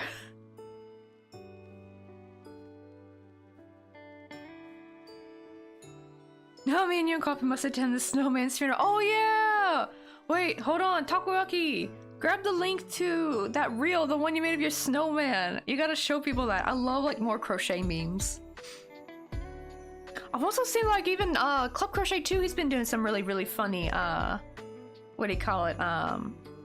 Like some really funny skits of his Crochet 2. Oh my god, they're like the other one I saw the other day was so funny. The one where it played the Careless Whisper. That one was hilarious. Let's see. Oh, you gotta make 18 snakes. Oh, okay. Maybe we can grab some coffee? You wanna go get some coffee with me? Let's see. Oh, welcome in, Azora. Well, thank you so much for the follow. Ooh, gotta make 15 plans and 20 bookmarks. Hopefully, I would probably do the bookmarks first, because I think those would be like the easiest to pump out, right? Oh no, you're from Germany! I took like 1 year of German in high school, but I've forgotten now. That was a decade ago. That was back in 2013. I do eventually one day want to get back into learning German, but I live in South Korea at the moment, so my focus has unfortunately been learning Korean at the moment. Yo, Malika, how you doing? Oh, I have it written down all somewhere. Actually, that's smart though. Have like a little checklist actually, and then you can have like a single, like a checklist for each. Or probably making a check one for it would be probably too much, right? You have to like write 18 little check marks. Probably do like what I forgot what it's called. When you do like the little slash when you're counting stuff for like every 5 one you do. Oh no, you're learning Korean too? Heck yeah, let's go! I just started well, I guess technically I can't say I just started. I'm like halfway through the class. We're already on, this is week 7, isn't it? Hold on, is it week 6 or 7? I need to double check. It might be week 7, cause yeah, my class ends February. Like it's actually almost over, but we're nowhere near finishing the book. We're on we're on chapter 6, but we skipped chapter 5 because we have to like do this Malhagi test, and the subject for the Malhagi test was in chapter 6, so we skipped chapter 5 and we're gonna go back to it. And the problem is there's 15 chapters in this book. I don't think we're finishing the book. I've heard some people tell about that. Oh, then also there is the Instagram reel for takoyaki. It's so cute. Yeah, those are the Stardew trees. I actually like using I have I think all the Stardew trees actually, because they were really easy to find, having a transparent background. So like when we did spring and summer. Oh, actually I take it back. I don't think I had any Stardew trees in summer because I did beach stuff. But in springtime though, I had like the Stardew trees with the full leaves. And I think I had the fall ones too, though. I think I used them. I have to go back and look at one of my recorded streams. Oh wait, I forgot I can just open up on my, oh wait, but it won't open the link on the other phone. Wait, let me go to the chat real quick. Yo, wait, man, my science teacher skips chapters to do the shortest, oh, from shorts to longest units. Actually, that's kind of smart, because right, when you get the short stuff done first, then you can like have, like, you got like a lot of the majority done, right? And then you just can kind of go back and concentrate on like the longer units. Even though self-learning for 1.5 years right now, and now the basics of talking about the colors and animals and stuff, but still a beginner. True, that's the problem, is I was self-studying myself for like the longest time, but I'm finally getting some, I think it's fine in the beginning. The problem is though, I just found out today, Azura, that apparently this is why it has been so hard for me to like get a grasp on some of the Korean vocabulary, because there's so many times where like I know these words and I should be able to translate what I have in my head in English right to Korean, but my husband will always say like, oh, we don't say it like that, or that's not how we say it, that's not natural, we use this word instead, and it's like a completely new word. Turns out Korean has 5 times more words than English. 5 times more words. That's a lot. I think like English has, I think, 170,000. I forgot how many Korean had. It was a really big number. I think it was in the million. It was like, oh dear lord, like a lot. And what do you call it? And because, you know, like, whew, there's like 3 different verbs that we learned just in this like this level alone in level 3 that I learned is there's 3 versions of the verb to attend, and they all have like different, like slight different meanings. Like I remember the first 2, chamyohada and chamsokada. I forgot what the third one is. It sounds similar too. That's the thing. So you gotta listen closely. I think chamsokada is to attend, but as the audience though, and chamyohada, I think it's to attend, but you're like in a contest or you're in the event, like you know, like a graduation event. If you're the person graduating, that you use chamyohada. I forgot the third one was, or that could be chamyohada. I think the third one I'm thinking of.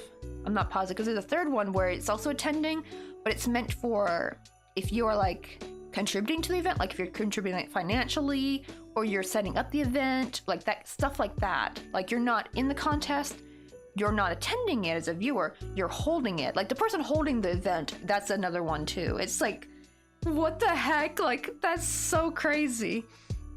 Wait, I want to go quickly, real quick. There we go. I want y'all guys to see this cute snowman. Oh. This is takoyaki's. It's a little crocheted snowman. And look, he's all melted! That's so cute. Did you have like an opening where you can take all the stuffing out? Or are they two separate snowman? I got my report card and I showed him the work that I handed in that he puts in notes, like lots of stuff missing. Oh yeah, you told me about the teacher, right? That always like is like missing a lot of y'all's assignments you turn in. And I listened to the things I gave to him in person. I looked in the eyes and asked him to mark it, and he said he would. Oh, that's good. He better. Yeah, I know, right? It has a million different words, and like German has about half of it. I think that's why, like, right? I feel like it's easier for like English speakers to learn Spanish and German because they're probably like, around the same, and like they have a similar verb structure or like sentence structure, while Korean sentence structure is completely different. Like it actually took a long time for my brain to kind of rewire to think in a Korean way with sentences, right? And the problem is every time you get like a new bit of vocabulary, it takes a little bit longer for it to like kind of sink in, you know what I mean? It's just like, And the report card I'm talking about is from the vice principal, my social teacher. Oh yeah, you told me, right? He's like, isn't that crazy to be a teacher and a vice principal at the same time? Yeah, please. I told him to please mark it before Christmas break. Oh dear, did he though? Wait, are you guys back from Christmas break yet?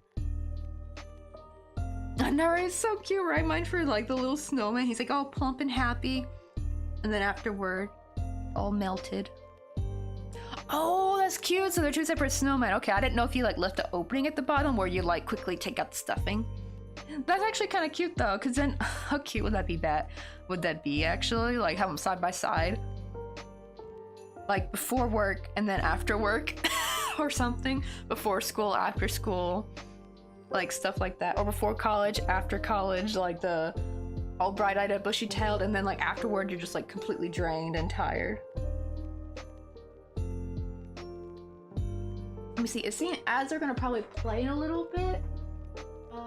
Yeah, we got like a minute something, so I'm gonna go real quick. I need to use the restroom. And I need to, I don't know, I don't think I'll make any more coffee though. I might come back with a matcha latte actually.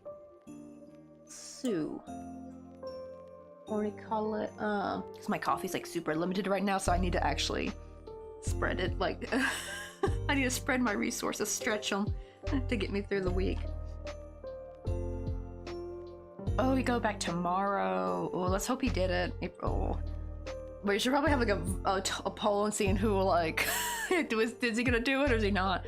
I have a feeling he's probably not, especially if it was over Christmas break. I say 10 points to say like he probably done forgot about it. I know I gotta make that one of these days. Oh, actually, I could probably like take a picture of them side by side and make that like a cute like put some text, make it like a cute like just post meme. Yeah, no, he still hasn't. Oh, yeah. I guess because, yeah, did you already, like, contact him? I keep forgetting, like, nowadays you can actually like, contact your teachers with, like, what do you call it? Like, with text message and stuff. Back then, we just had to wait. We just had to wait till class started again, which was actually kind of nice because then, like, teachers couldn't sneak in extra homework. I don't know, have some teachers done that? Or they, like, sneak in extra homework that they forgot to tell in class, but they're like, oh, by the way, class, and they all send everyone a mass text or email. Like, it's so sad, no more snow days too. Man, I got out at the right time. I really did get out at the right time. I got to enjoy snow days. Now with online school, kids don't even get to enjoy snow days. It's so sad. Oh no! Oh wait, sadly one of the snowman isn't with me anymore. Oh no! Wait, what you could do though, Taco, okay, if you still have the video, like open it up and like if you have a computer, well, I mean you could probably do this on your phone too, like pause it and take a screenshot, then play it again and pause it, take another screenshot. Yeah, you can still like do it that way. Wait, is it my connection or do you lose a bit of data via OBS right now? It's a bit stalking sometimes. Maybe what do you call it though? Are you seeing like a glitch maybe in the camera? Because it could just be I don't know if it's like the stream itself slowing down. Because if you see like a weird glitch, like a little flash, sometimes that's actually just the webcam. So we have like extended USB cables, because you know, for it to reach the computer. And because of that, it sometimes glitches every once in a while. It doesn't do as much anymore. It used to do it really bad when we first got them. Wait, we'll be back soon, but I need to quickly go find something. I shall be back too. Also, it seems like ads just started, so I'll be back in a bit, guys. I'm gonna go use the restroom. I've been holding in for far too long. You guys can chill in the BRB music.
Alright, I am back. What's up, Flip? How you doing? Let me see, everyone. I'm working on my Tumblr blog about the...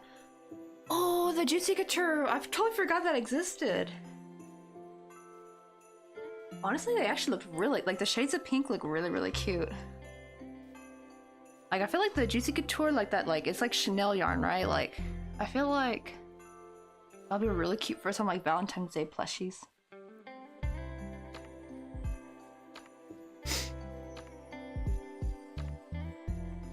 And welcome in, Casey!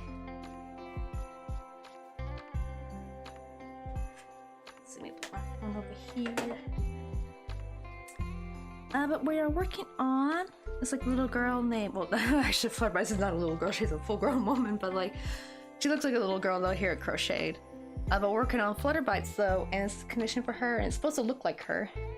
And it's gonna be like a little garden, she's gonna be like sitting on a bench over here with her animals. We're gonna have like her chicken, her dog, her cat, her duck, and her little goat, and her goat will sit in her lap. And then we're gonna have like some hibiscus flowers, maybe some daisies. I'm like thinking of the flowers to add. Oh, let me put that over there. I gotta attach these later. These are actually made with thread, so I do need to probably have one day where I just knock out a bunch more of those with the thread. They do take a little bit longer though. But I tried making them with the same size yarn that I'm working with her, and this is how big the flowers turned out, so like way too big for scale. And right now we're trying to work on her sneakers, because usually what I do is when I make the legs, I just make the shoes first, and then I, what do you call it? Just a, you know, color change. And then attach it to the body. She's even got like her little belt buckle and everything. Yeah, I usually do. I have one. I will actually have two sceneries here I can show you. Let me grab it. Let me grab Petunia. Though they're a little bit smaller. Here's Petunia the bunny. And then we have our little tiki bar scenery from the summertime. This one's more of an interactive scenery because I can take this little baby chick off, and she's got like a little pina colada. I can take that off as well. They're just like little props for them. I have like a little bit of jewelry wire sticking out. So that way, I just like, because that's the great thing about amigurumi, right? You have like these little stitch holes. And it's just so easy to just be able to put in it. It doesn't really disrupt the stitch either, like especially if you make the wire slim enough. it's like not going to disrupt it. Like it's not going to leave like a gaping hole. Now if you use a wire that is too thick, then it will kind of like I did with her. I don't know if you can see, but like she's got a big hole in her little wing, because some of the wire I've used for some of the props was thicker than normal. So now I'm trying to stay with like the very, very thin one. That way that doesn't happen. So like it leaves invisible when I'll change their props. But this was probably my favorite thing we did in the summer. Like look, it's a little tiki bar. Now the flowers are made with thread and that margarita, but everything else has been made with this weight of yarn. It's just a single strand of worsted weight yarn.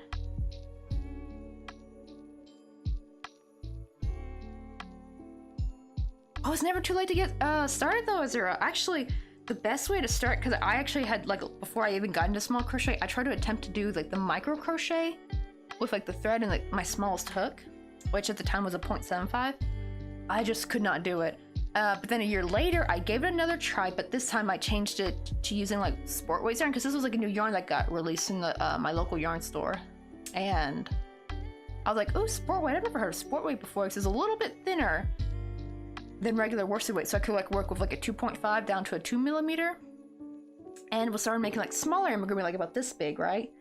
And that's like that. It's like a good gateway yarn, because actually I found out it's like really what you want to do is just slowly over time, just like maybe week by week, 1 week, drop a hook size, drop your yarn size, drop a yarn weight, and like it doesn't have to be just 1 week. It can be like over 2 weeks, you know, just take how long you think you need, right? Because some people can go faster, some people need more time. But just kind of like slowly slim down like how small your tools are and how thin your yarn is. Now, of course, when it gets to the thread part, I definitely do recommend getting some kind of like magnifying glass kind of thingy. This, like, I don't really need this for this thinness of thread. I think, well, it's not thread, it's yarn. So maybe that's why, because it's easier to work with. But when it does come to like the really thin stuff, like the flowers, like it does definitely help to have one of these, because it's really hard to see what you're doing. And you'll also be crocheting slower too. Like now I'm at like this is my comfort zone, working with like this thickness of yarn. So I can go still decently fast, but when it comes to thread though, you do want to, you know, slowness is key actually, because you don't want to go too fast. That's actually how you mess up. So I have seen some people who are doing this, like the thin thread, and they're actually crocheting pretty fast, so they probably doing it longer than I have. Because I have noticed like the more I do the thread, the faster I do get, but I just don't work with it enough, I think. So like my progress is always like resetting after every break. Let's see, oh, I bought the Crochet version, and it's a number 5 and 107 yards skein, so I had to do some ADHD version of crochet and crochet a shawl. If my video, I will help spare friends wallets however I can. That's true, yeah, because you now think about it, because it's like Juicy Couture, right? So it's gonna be like expensive. Oh, but the shades of pink were really cute though. Like, because you know, like probably some brands of Chanel yarn probably don't have that many shades of pink. So it was probably kind of nice having like some variety, but man, the price tag though.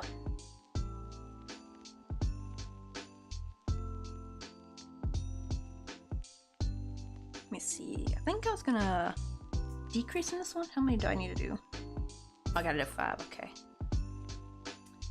I gotta do 1 more.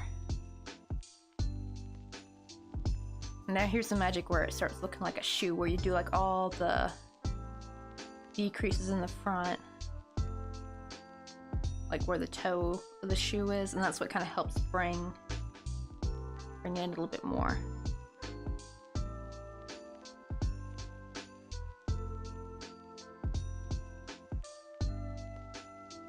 Especially if you do like invisible decrease. That's what I'm doing now. Yeah, if you do amigurumi, definitely look up invisible decrease. That's like the best decrease you can do for your amigurumi. It makes it look so much nicer. Hey, will you grab some coffee? You want to go get some coffee with me? Let me see, how long have you been crocheting? I've been crocheting since I was 11. However, the small crochet I've been doing since, well, technically I started 2014. That's when I attempted with the thread. Did not go so great, and I just like gave up. And a year later, 2015, is when it finally started clicking after I got sport weight yarn. I mean, to be fair, that's kind of when, like around that summer, I think, is when the sport weight came out in our yarn store. So I was like, okay, let me try this. Let me see. Yo, what's up, Ron Junction? Oh, I see you're on the little YouTube.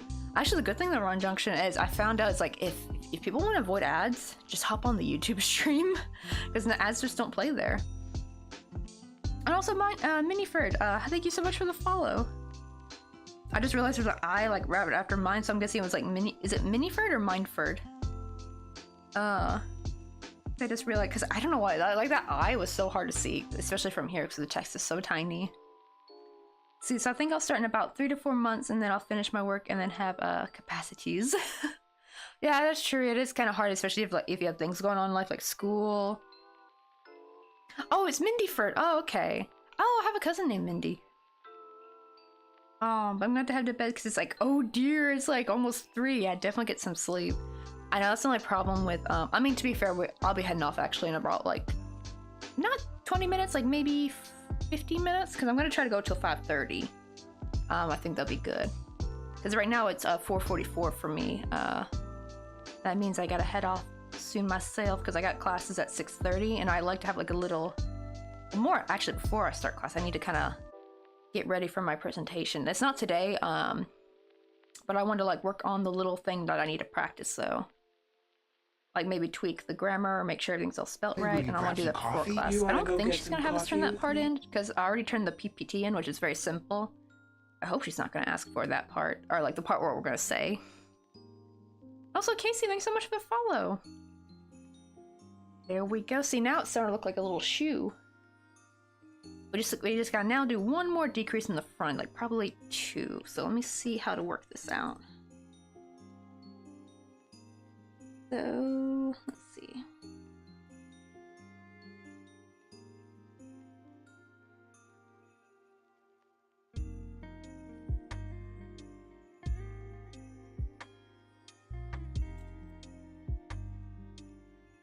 I'm gonna make that a decrease. Maybe we'll do 3. Let's see how that will work.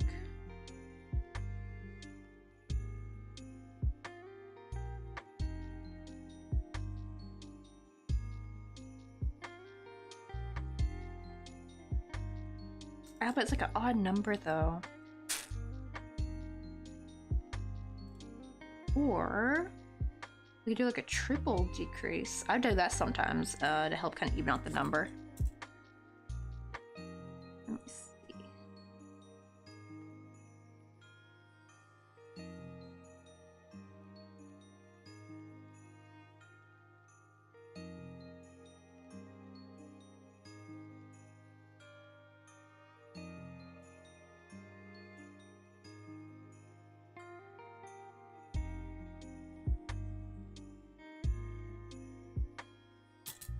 Wait, no. Let's add it over here. That way this side has 6 and this side has 5. Hopefully it doesn't look weird. I know it's like it's like chicken scratch notes, man. But the problem is I don't really like to erase too much. So I was like a really big eraser as a kid, and it just like ends up like taking up too much of your time. Plus also the eraser like bits get everywhere, and that just makes it messy. Like it gets all tangled with the yarn, and like that's not pretty.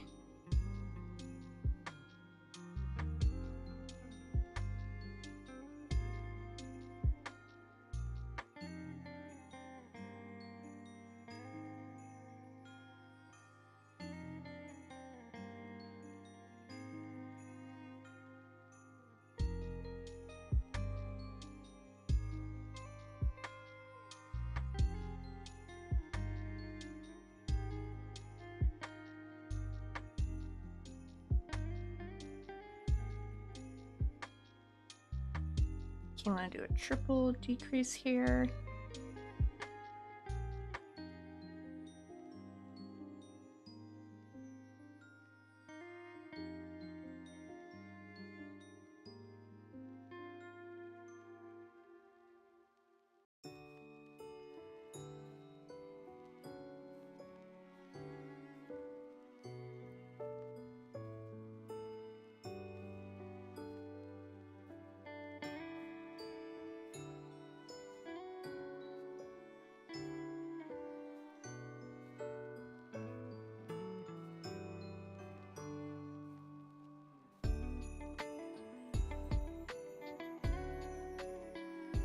Okay, there we go.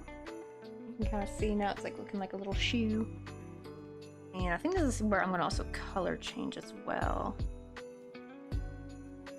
So let me switch to blue. Where's my blue that I was working with?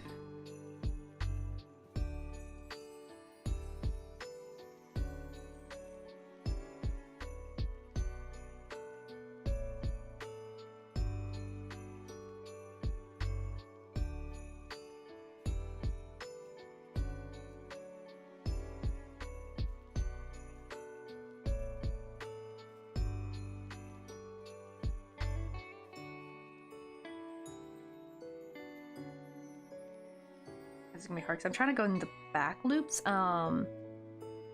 because one, they'll make the, what do you call it, look a little bit cleaner. Actually, you know what? I think the other problem is I need to stuff this real quick.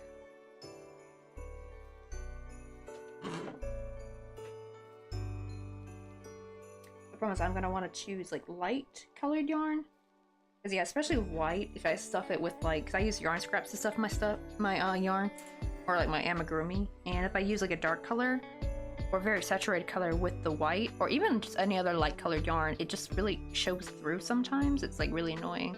Even if like the stitches you can't see through them, the little fibers will get kind of entangled and meshed, and then it just like, ugh, makes it look messy. Let me see. Oh, Yarn Chicken! Okay, so Yarn Chicken is something that, I don't know if they have like a similar version in German, but like, so in English, like, right, we have a game called Chicken. And Yarn Chicken is when you're getting kind of close to using all of your yarn, like you only have like a little bit left, but you're trying to finish your project, or like or just the end of your round. Because it's really annoying having to join yarn in the middle of your round, right? Like it's best to join it at the end or beginning of each round. And so, or like you're almost done with your project and you have like just a little bit yarn left. So that's what it is. Someone actually wanted me to make like a little, that little channel is new too. We just made it, I think, over the weekend. They're like, oh, they would like to have like a little like cute channel where people can like post their victories or defeats, because sometimes you lose. Sometimes you win against Yarn Chicken, meaning you finished it and you had like this much yarn left, like just a little bit. Or you didn't quite get there. You ran out of yarn, but you had like what, a couple stitches left. Right, yeah, that's one of my latest projects, exactly. Yeah, it really sucks too. It's like you're trying to see how far you can get without having to add on more yarn. Because right, it's just so much easier when you just get to go with the same ball of yarn, but yeah, sometimes you have no choice, you gotta add on more. And it's really annoying when it's like the last bit, right? Like I've had some times where I'm making petals for a flower and like I don't have enough yarn to finish the last petal. It's so annoying. It's just like, no, I don't want to have to join on more yarn. It's really annoying having to join on more yarn when you're doing flowers too, right? Because they're already so small. But yeah, sometimes I didn't quite calculate correctly how much. Let's see. I'm thinking for here, so I'm going through the back loops, so I'll have those front loops exposed because I'm going to go back through it and, what do you call it? Go through like maybe a gray color to kind of make that like, you know, like the, I don't know what it's called, right? Like the, I don't know, I don't really know shoe anatomy or parts of a shoe. What do they call it? The collar of a shoe? I don't know, I forgot the darn word for it. It's like that, like the rim that's on the outer edges, like near the, near your ankle. I don't know what to call it. I'm not really a shoe person.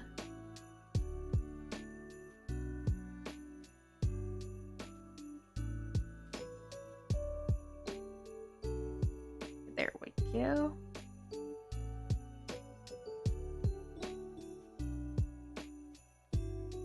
It's like the hard part because I'm trying not to accidentally crochet through the yarn that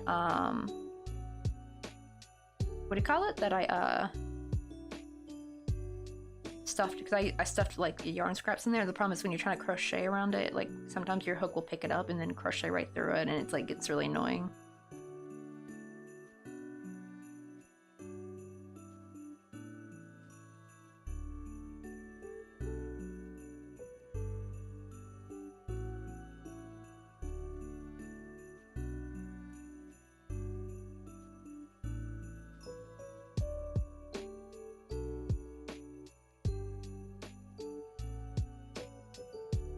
And it's so hard to see because I stuffed with the same color yarn that I worked with, so it's kind of hard to see the stitches now.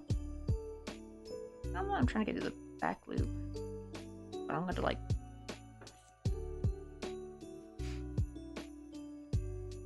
Maybe we can grab some coffee. You want to go get some Don't coffee worry, with Sarah. me? The more you crochet, the more of those instances you're gonna run into. Believe me, you'll have another opportunity to take a picture.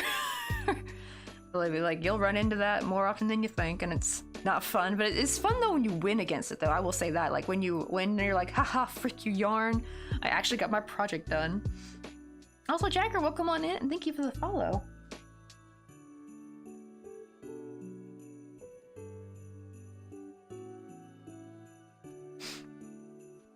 We're just making, we're actually working on a little tennis shoe for this character right here. We have a little character girl we're crocheting, and she's gonna be sitting on a bench with her animals on this like little scenery we're making.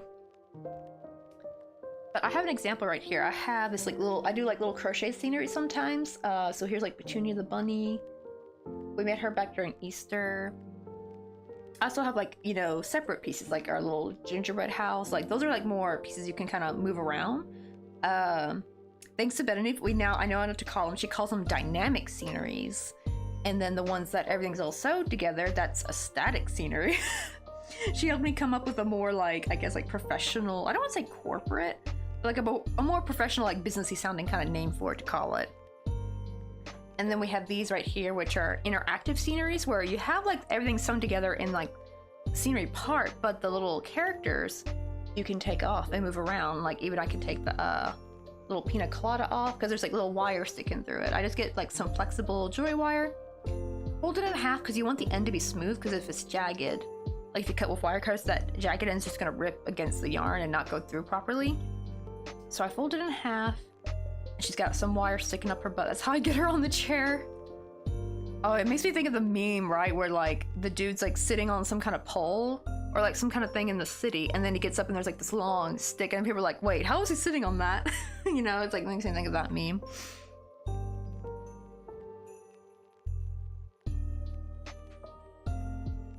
Let me see. Oh, I gotta go now, but oh, it's first day of school this year. But Happy New Year and have a lovely stream. You too, Ron Junction. Also, like belated Merry Christmas and Happy New Year. I know, hopefully your first day of school goes well tomorrow, because I know like that back to school anxiety is never fun. Unless you have like some people there that you're like really excited to see, because that was always the best part, getting to kind of see your friends again that you didn't get to see over the holidays. Oh shoot, that's a Goldine, that's an OG! Wait, hold on, let's go for that real quick. I usually don't really go for the Pokemon that much anymore, except for when I see like an OG one.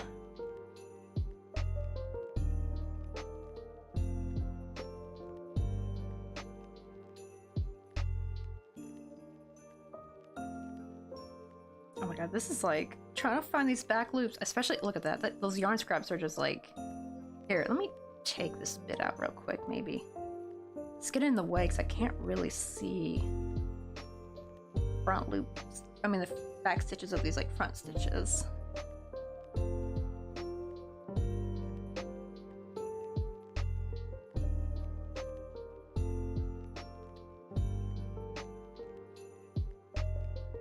There we go, I found it. It is like, oh, because that's the problem. That is the problem though when you stuff with the same color of what you worked with, because like then everything becomes like all muddled, especially at this how small it is. It's like, oh, what's the back loop and what's the stuffing? My problem is though, I definitely don't want to use bright colors to stuff. Like if I probably should have used like a yellow or something, like a very like pastel yellow. That would have been fine. I've stuffed white amigurumi with pastel yellow yarn scraps before, but I don't really think I got that much at the moment.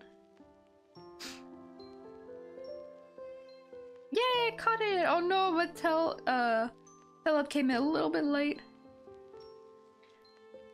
Oh, you're also crocheting too? I see we're both crocheting, but in different ends of the spectrum of yarn. Oh, wait, who else was that? Who else they were working? Oh, it was Minifred.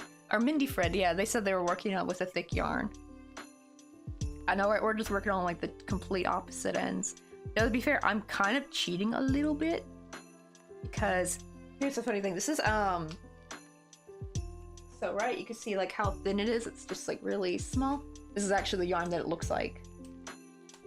It's actually got 5 strands wound together. It's 5-ply. It's just worsted weight yarn, but I take a single strand from it. It's one of the yarns that actually split really nice and easily, which is funny because that was actually a complaint some people make. They're like, this yarn splits too much. And I'm like, honey, that's perfect. It is. Like, actually, whenever someone mentions a yarn that splits too much, my ears perk up and I'm like, grab out a notebook and be like, can you tell me the name of that yarn again? Because I'm always looking for new other like brands, because you know, not one brand's gonna have all the colors you want, right? I'm always trying to expand my colors, and sometimes, like, one thing I like about Karen's Simply Soft, even though I don't really like working with it much because it's very fuzzy, it does have like a nice shiny sheen to it. So I do like to use it in some instances, like if I'm making like candy canes and you want that kind of sheen to it, it looks really nice. This is like more matte. I'm comfy in the, I know ours is like, I'm comfy in the middle. I guess this is probably like the middle, right? Like this thickness of yarn, regular worsted. Actually, this is a little bit thicker than my worsted weight, I think. It's still considered worsted weight, but I think this will be like a 4, I think. Because most of my other yarn is like 4 strands, while this one's 5. Let's see. Also gotta go to bed now, but I have school tomorrow. All right, have a good night. I'm glad you got to see the little progress. She's gonna be so cute when she's done. Especially I love the detail the belt turned out. Like, that looks so cute. Did take me a while though, because I had to like clean up, like, I don't know if people can see, but I had to do like a chain stitch around to kind of clean up that color change, because you know it looks very jagged when you do color change in the round. So I just did a chain stitch all the way around to kind of cover it up, and that took bloody forever. Let me see. Oh, I'm currently working on making granny squares for my backpack, for a backpack. Oh, I've seen those like really cute granny square backpacks. I do want to make one day, actually. I want to make like the sunburst one, like the sun. I think that's like my favorite granny squares. I've never done one before, actually. Well, actually, wait, I take that back. I think I may have done one a long time ago. There's a free pattern out there. If you look for crochet granny square heart-shaped purse, you should be able to find it. It's a really cute free pattern. I made a couple of those. I think that was technically using a starburst, I think, because it looks like a daisy's in the middle. Or if you want to change it to yellow and brown, then it looks like a sunflower. That's what I love about it, right? You just, by simply changing the color of the yarn, you can make totally different flowers. Like, you can make daisies, sunflowers, probably like azalea. Is that how you say azaleas? I always forget how to say those. My mom used to love those. She has so many in her garden. They're usually like, you know, bright pinks and purples. I don't know if they had any blue though. Oh, and actually, speaking of backpacks, I saw somebody, like, this is one of the cool things, actually, I'm very happy with how I got my TikTok algorithm to be, is someone showing the whole, they used to, I think, how long can you make a reel on TikTok? I think they increased it, right? It's no longer just 1 minute. Because it was definitely not a 1 minute, it was like at least 3 minutes. And they showed how they made this really cute backpack from a pair of old Levi jeans that had, like, the holes that you, like, in areas where they're just kind of like, you can't really wear it anymore, right? So instead of throwing away, they cut out the good bits of the fabric and made them into what do you call it, into this really professional, like, it looked store-bought. That's how good it looked. Like, this person's like a professional seamstress. It's really cute. Let me see if I can find it, actually, so I can share it to you on the chat. I think you can see recent views, right, on TikTok, because that was like bomb.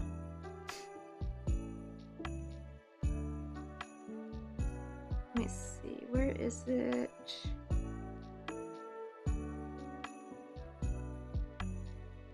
Oh yeah, this girl right here.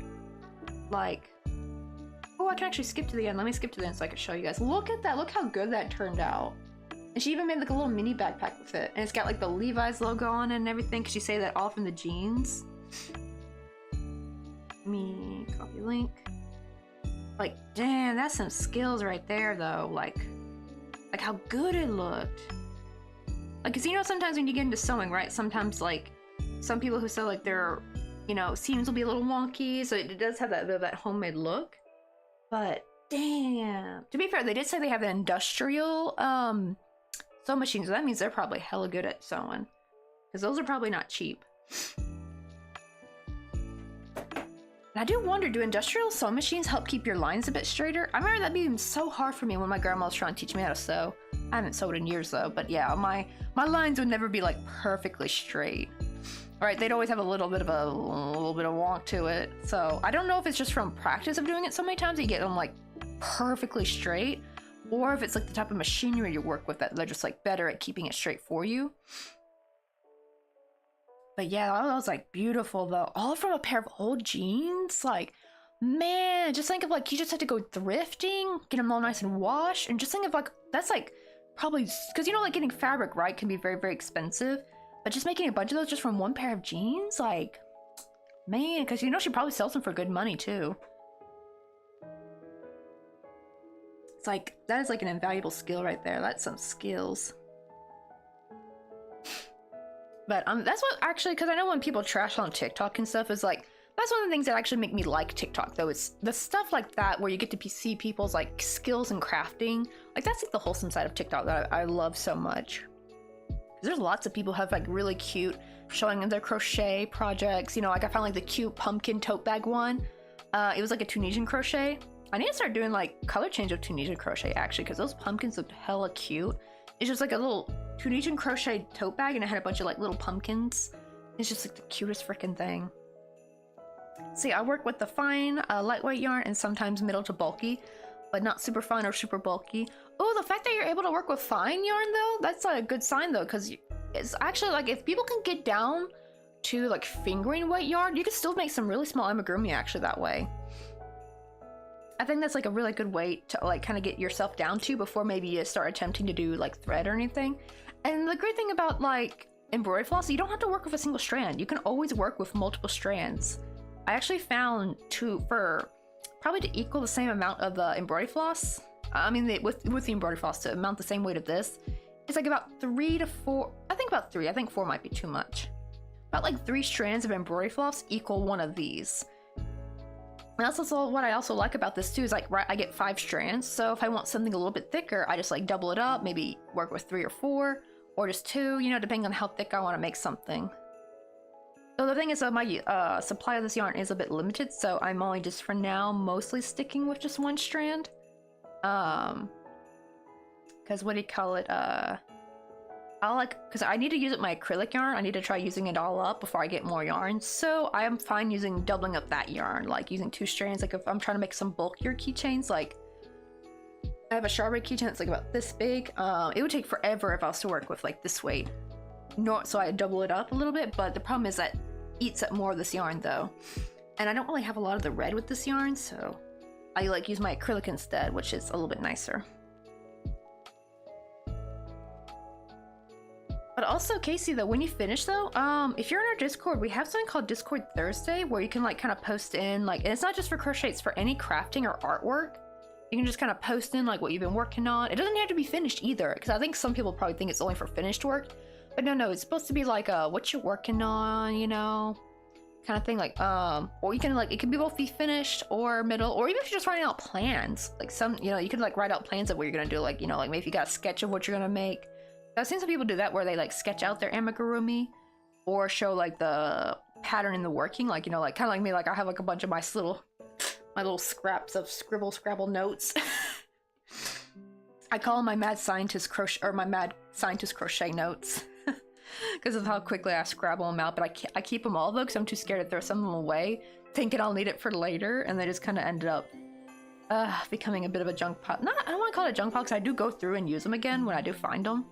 But I have some where I didn't label them, and I probably need to really get them organized and probably go through and throw out the unlabeled ones, and then like rewrite out the other ones that are nice, but they're kind of, you know, like chicken scratch. So I want to like write them out a bit cleaner.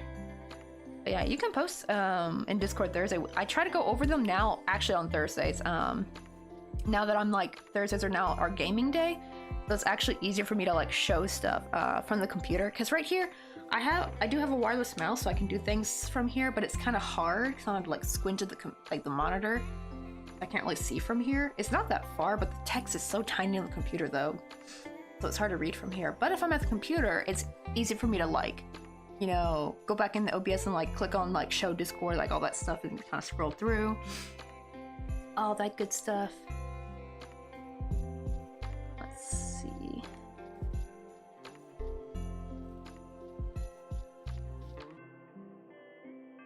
Oh, I realized I forgot to crochet over this. Oh well, I guess we'll just tie it off. Where'd my scissors go? And I actually have a Reddit too called r/coffee crochet. I have two subreddits. I have r/mini crochet. That's just for miniature crochet though, which doesn't mean micro crochet only. It could be like amigurumi, like this small for me would be considered miniature crochet.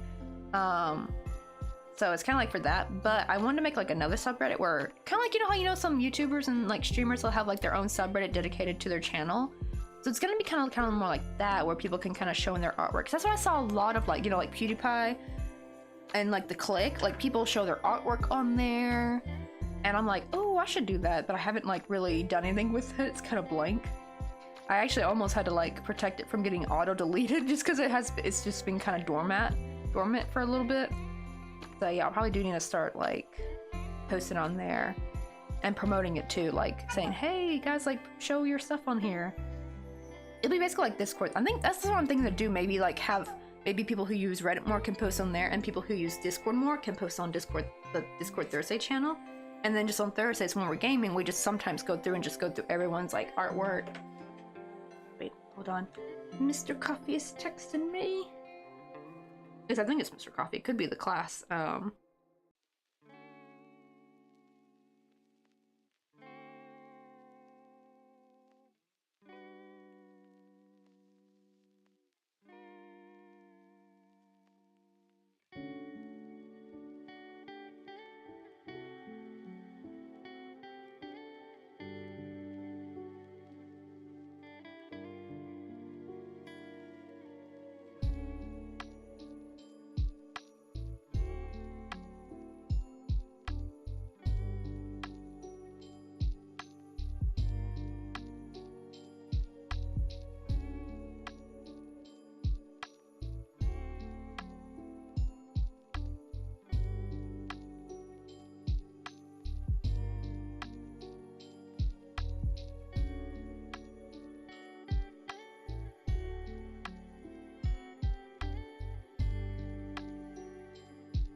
Let's see. Oh, what's up, Red Dongo? How you doing?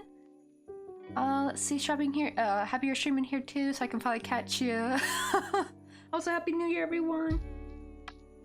I know it's what is today actually? Dang, we're already a week into January. That's crazy. Like it still feels like just yesterday was New Year's. Like this year is already moving fast. I can't hold on. It's like, right? Like I feel like time is just going by too fast. The older I get, it's crazy. But we're working on, although, oosh, I can't be on for too much longer though. Cause it's already 5:12. I'm gonna be on till like 5:30, so I got a little bit over 15 minutes. Let's see how much of this leg I could get done. We just kind of finished working on like a little tennis shoe. But here you can see what we're working on though. Like I worked on the weekend, like her little outfit. I attached the head to the body. She's got a little belt buckle, so now we're just working on her legs. I'll probably do her arms maybe tomorrow, or well, I probably won't really get much crochet done today because I have class. At least this week, I think we do not have class on Friday. I'm hoping. Good grief. I really hope not, because yeah, the last 2 weeks, well, the week before though, we had that Friday class was canceled. Thankfully, last minute. But yeah, last week we had class on Friday because of New Year's, because you know we normally have class on Monday. But I'm keeping my fingers crossed that we don't, like, because the problem is the week before it was also supposed to be a Friday class because of Christmas, and I'm hoping she's not going to make us go over to class Friday this week. I really hope not. I hope we'll just get to keep that like little extra canceled class as an actual canceled class. I'm not trying to make it up later. I hate that so much. I think that's the thing that drives me kind of batty here, is that when there's ever a holiday, like both these, like at the university and both at the Danma Center, well, not the first time I did it, because I took the online classes the first time, and then the second year they changed it to where they had a lady come to your home, like you actually had a personal tutor come to your house, which I hated though, because this is when we still had to wear masks. It's just like, why didn't you keep it offline? That was way better. You know, like, I don't know why they had like a person come to your home. I hated that because then I had to make sure the home was super clean, smelled good, had to be like dressed appropriate. I couldn't be wearing pajamas, and because we had to wear a mask, I couldn't drink anything while having class. Oh, it was miserable. And anytime there was a holiday, she would make us remake up for the next week. So we'd have like it was only supposed to be like 2 times a week for that, and then maybe like weeks on end is because the in Korea, like right like September's Chuseok, then we have Christmas, and then you have like Seollal, and she was making us like stack all like the days we couldn't do class into 1 week, and it was so annoying. It's like, let a holiday be a damn holiday. What's the point of a holiday if you're gonna make up the like your boss doesn't make you come in on Saturday like, hey, since you couldn't come in because it was Christmas, you have to come in on Saturday. No, they don't do that. But for some reason with the college here, and like even like my other Korean classes, which were I just do the multicultural community center, which that's different, that's run by the government. It's like they try to make up any class you miss, they try to make it up the next week, and it drives me batty. Like it ends up being on a day that you normally wouldn't have class, right? But I mean, like, isn't that the whole point of a class schedule? It's like, what if you could only come in on Tuesdays and Thursdays, right? Like, it doesn't make sense to make someone have to do a class on a Wednesday just because last week's Tuesday was Christmas or something, like wait, what? My boss does that? Just kidding, I'd leave if they had to do that. Okay, thank God you had me in the first half May sheet, right? Because like jobs don't do that. At least regular public school doesn't do that. So what did they do? Like, what are these like university classes and the Damo Center classes, like, why did they do that? It drives me nuts. It's just like, just extend. That's the thing too, it's like, just extend the semester to add on the additional extra days. Do an extra week. I would rather have that. I really hate having to like, because you get kind of used to like a having no class day kind of mentality, like, oh, this is my free day, and then you gotta like constantly remind yourself like, oh wait, today's not a free day, I actually have class. Like, I hate that so much. It's just like they could have just extended the semester by a little bit. Because the thing is, I looked up the what do you call it, semester. The spring semester doesn't start till May, actually. I'm very happy, so I at least get a little bit of time off. Wait, let me double check that actually. Wait, no, I think it's March. Hold on, never mind. I think it ends in May. Where is... Let me Google it real quick.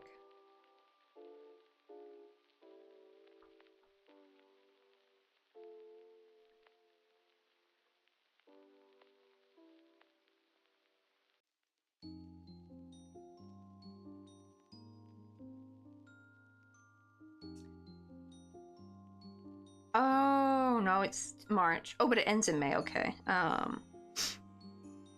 But like, that's the thing, it ends like beginning of February, so I have like about a month in between the semester, which is really nice. Because the in-person class was only 2 weeks in between the semesters, which was kind of tight. I didn't like that so much. I like a little bit of space. I need like a little bit of a breather room, you know what I mean?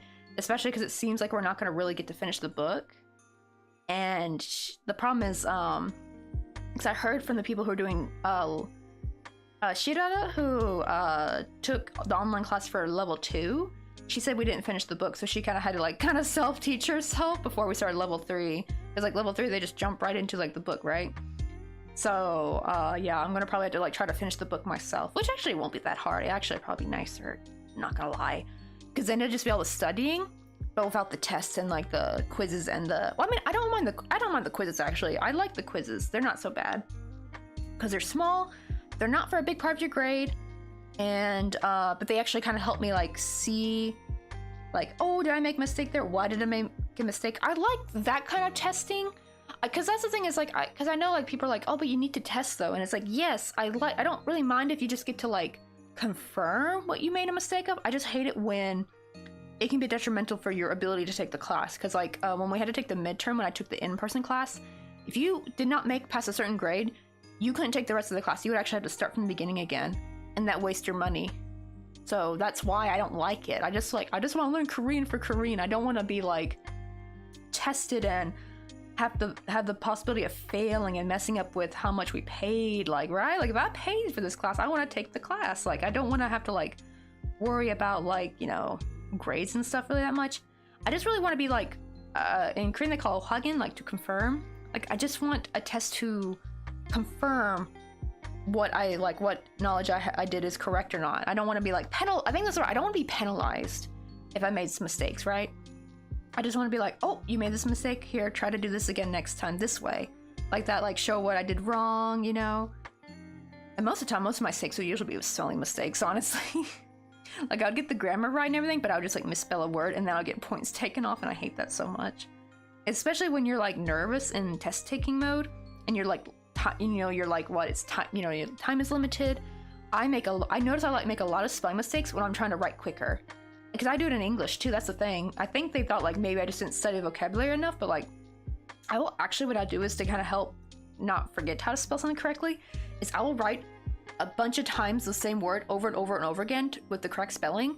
And then sometimes, just out of the blue, like I'll spell it correctly most of the time, and just sometimes I'll just misspell it. It actually drove my teacher crazy. She's like, I've seen you spell this word correctly, but why you misspell it this time? It's like, it's just one of those kind of things. It's just sometimes I write too quickly and I miss a vowel, or I write the wrong vowel. Like, it's kind of like it's like more of a brain fart kind of thing, you know what I mean? It's like, and I hate getting penalized for that. It's just like, God, it's so annoying. I don't know, is that like an ADHD thing? I don't know if it's an ADHD thing or not, but I have noticed that sometimes I write things too quickly. In the moment when I'm writing it, it looks correct, but then like, when I go back and I'm like, wait, I just completely forgot to write the vowel. What the heck? Like, it's so weird. Oh, speaking of quizzes and tests, my social teacher don't do tests or quizzes. He goes off what you don't finish. What do you mean he goes off? Do you mean like he gets mad, or?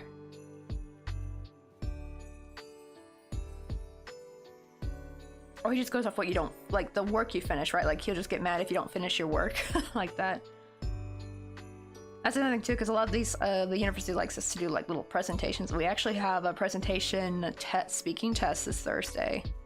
Thankfully though, it's actually on a topic that I think I can comfortably talk about. Like, even if I don't remember exactly what I wrote like scripted, I can probably just freely talk about it from my head, because it's going to be a lot of vocabulary I know, a lot of grammar I know, because it's just talking about food. It's not like, oh god, because of the first Mount Huggy test, we had to do about like job recruitment. So it was like a lot of brand new vocabulary we just learned, so it's not solidified in my brain just yet. The vocabulary was not bad, but the problem is really the grammar was not bad. The grammar was easy, but the vocabulary was like, I could not for the life of me remember the word for this certain thing, right? Because I don't really talk, like I haven't really had discussions about like, I'm trying to like recruit people for a job, right? Like I have not gotten to that level of speaking in Korean yet. I still struggle with basic conversation sometimes, so that one was really kind of hard to deal with, because it was it wasn't just me. Everyone actually had a really hard time. We were tripping over our words and trying to remember, because we had just freshly learned this vocabulary. So yeah, it was rough. Oh, so no grades up off what we don't do, and but doesn't chase us to do missing stuff as long as we have 2 assignments from each unit handed in. We're fine. Oh, that's nice. So I guess you just have to make sure you get everything kind of turned. So he cares more like about what you turned in. The thing is, though, I feel like that's not too good for learning, though, right? Because, like, it is better to get feedback on what you did wrong. You know what I mean? That's how you learn, actually, because you gotta learn from your mistakes. I just don't like the, getting penalized for it, right? With our grades, right? Like, the whole grade system thing is just, like, I'm fine them, like, marking something wrong, like, but I want you to, like, write a little note why this was wrong, like, what did we do? Because sometimes they'll, like, mark it wrong and you don't even know why it's wrong. They won't even tell you, and I hate that. Like, you need that feedback, and that's how you learn. It's just crazy. I haven't had to do non-multiple choice tests in forever. I like to keep it that way, thanks. Oh, yeah. That's the problem, is when you have to do non-multiple choice, right? You have to write the sentence. To be kind of fair, though, it actually is kind of better for your brain. Because I did notice, ever since my school, like in America, when we started doing more the multiple choice tests, I think my test taking skills kind of really went down the tank, right? You just get so used to just being able to bubble something and not actually critically think about something. Just still though, like a non-multiple choice test is still like, it makes you so full of anxiety, and it's just, oh, I hate it. But it is better for your brain, probably. I do wonder if actually taking multiple choice tests dumbed us down, maybe. Because right when in my parents' generation, they had to do tests by like writing out the answer, right? They didn't get to have like choices, which I feel like when you see the choice, it can sometimes jog your memory of like which one's gonna be the correct one. But sometimes when you have to like completely pull it from your brain, you have to really know the stuff to like kind of, what's it called? is it like active skills, I think? Because, you know, like, or active learning. Because I finally found out why I'm very good at, like, the reading and writing in Korean versus the speaking and listening. Is because speaking and listening are active, while reading and writing are, like, passive. Because, like, when I'm writing, at least not in a test is very different because it's timed. But if I'm, like, writing something myself, I have time to think about what I want to write about. I have time to think about which grammar to use. If I'm spelling the grammar, if I'm spelling the vocabulary right, like I have time to kind of look at it and analyze it. But when you're speaking, you have to do like right now, right? And that we just kind of end up fumbling over our words, unless it's like very simple phrases that we've done over and over again. Like those are the only phrases that I say very cleanly in Korean. Whenever I'm trying to talk about with new material I learn, I'm always tripping over my words. It sucks. Let's see, wait, he did all this work and it's not marked until, and he's still at 18. Oh dear. But there's a kid in my class that wouldn't do anything, and he did all his work. It's still not marked. Wait. Wait, you mean wait, there's a kid in my class that wouldn't do anything,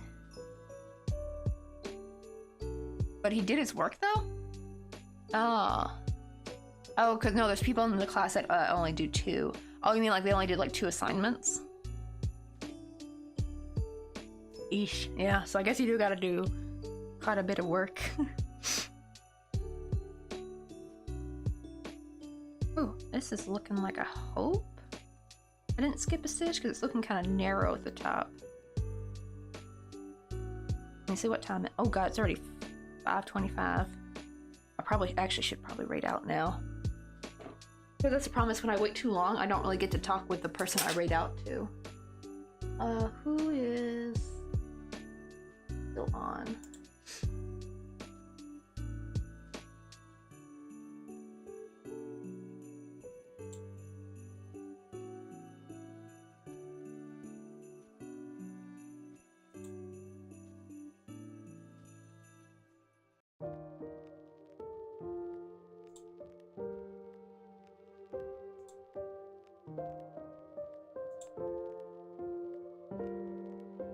Ooh. Okay, Hypo Danger Noodle is still on. I think we should give him a little ray. They were in here earlier. I was kind of worried because it looked like I always have people like in theater mode, but the windows are quite small, so when the window is just full of color, that means they rated out. It turns out that their stream, I just had to refresh it again. But they're watching some Supernatural, but they also crochet. I think that's what they're doing. They usually crochet while they're watching some like TV shows. Like one time they were watching like Omni-Man, and now they're watching Supernatural. Ooh, just the problem is, if anyone doesn't like spooky stuff, probably might wanna tap out. They're just showing a demon a second ago.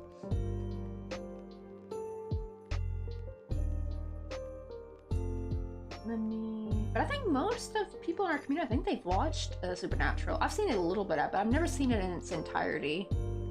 Is it on Netflix? I probably do need to watch. Just sometimes it can get a wee bit gory. I think that's one of the reasons why I didn't watch it that much, even though I love the characters, I love the storyline. Oh, too spooky for me? Yeah, that's true.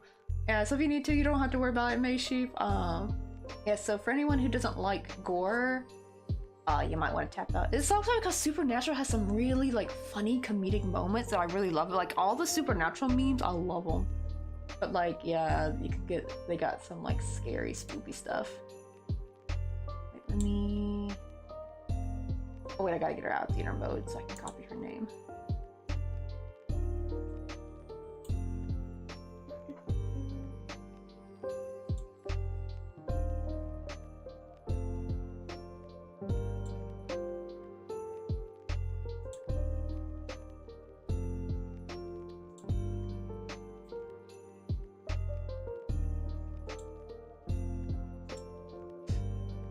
So it looks like right now nothing spooky is happening, but yeah.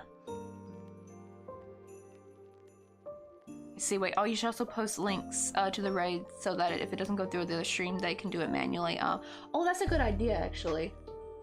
I didn't think about that. 'Cause I know some people never get to go through the raid, right? Wait.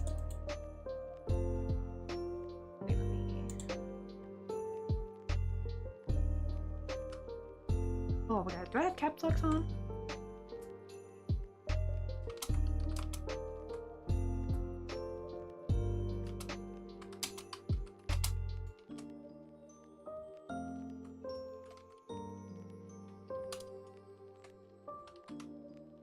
Oh, this keyboard, I swear.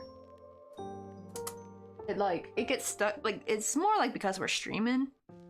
So sometimes it virtually gets stuck on a key. Like, it's not, because this keyboard is clean. Like, there's no, I've never eaten around this keyboard, so there's nothing to make the keyboard key stick.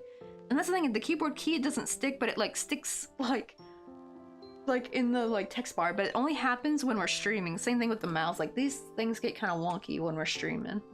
I think it's because we have it on, like, what do you call it? FPS 60. I noticed when it's on FPS 60, it does that.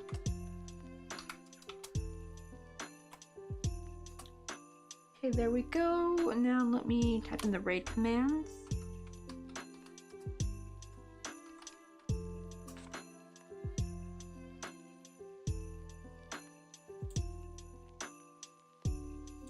There we go. Now the countdown can start.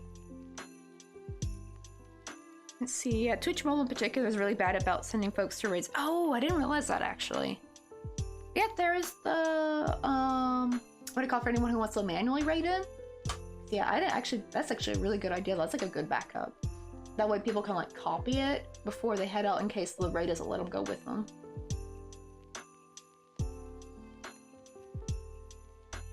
For right now, the demon is crying.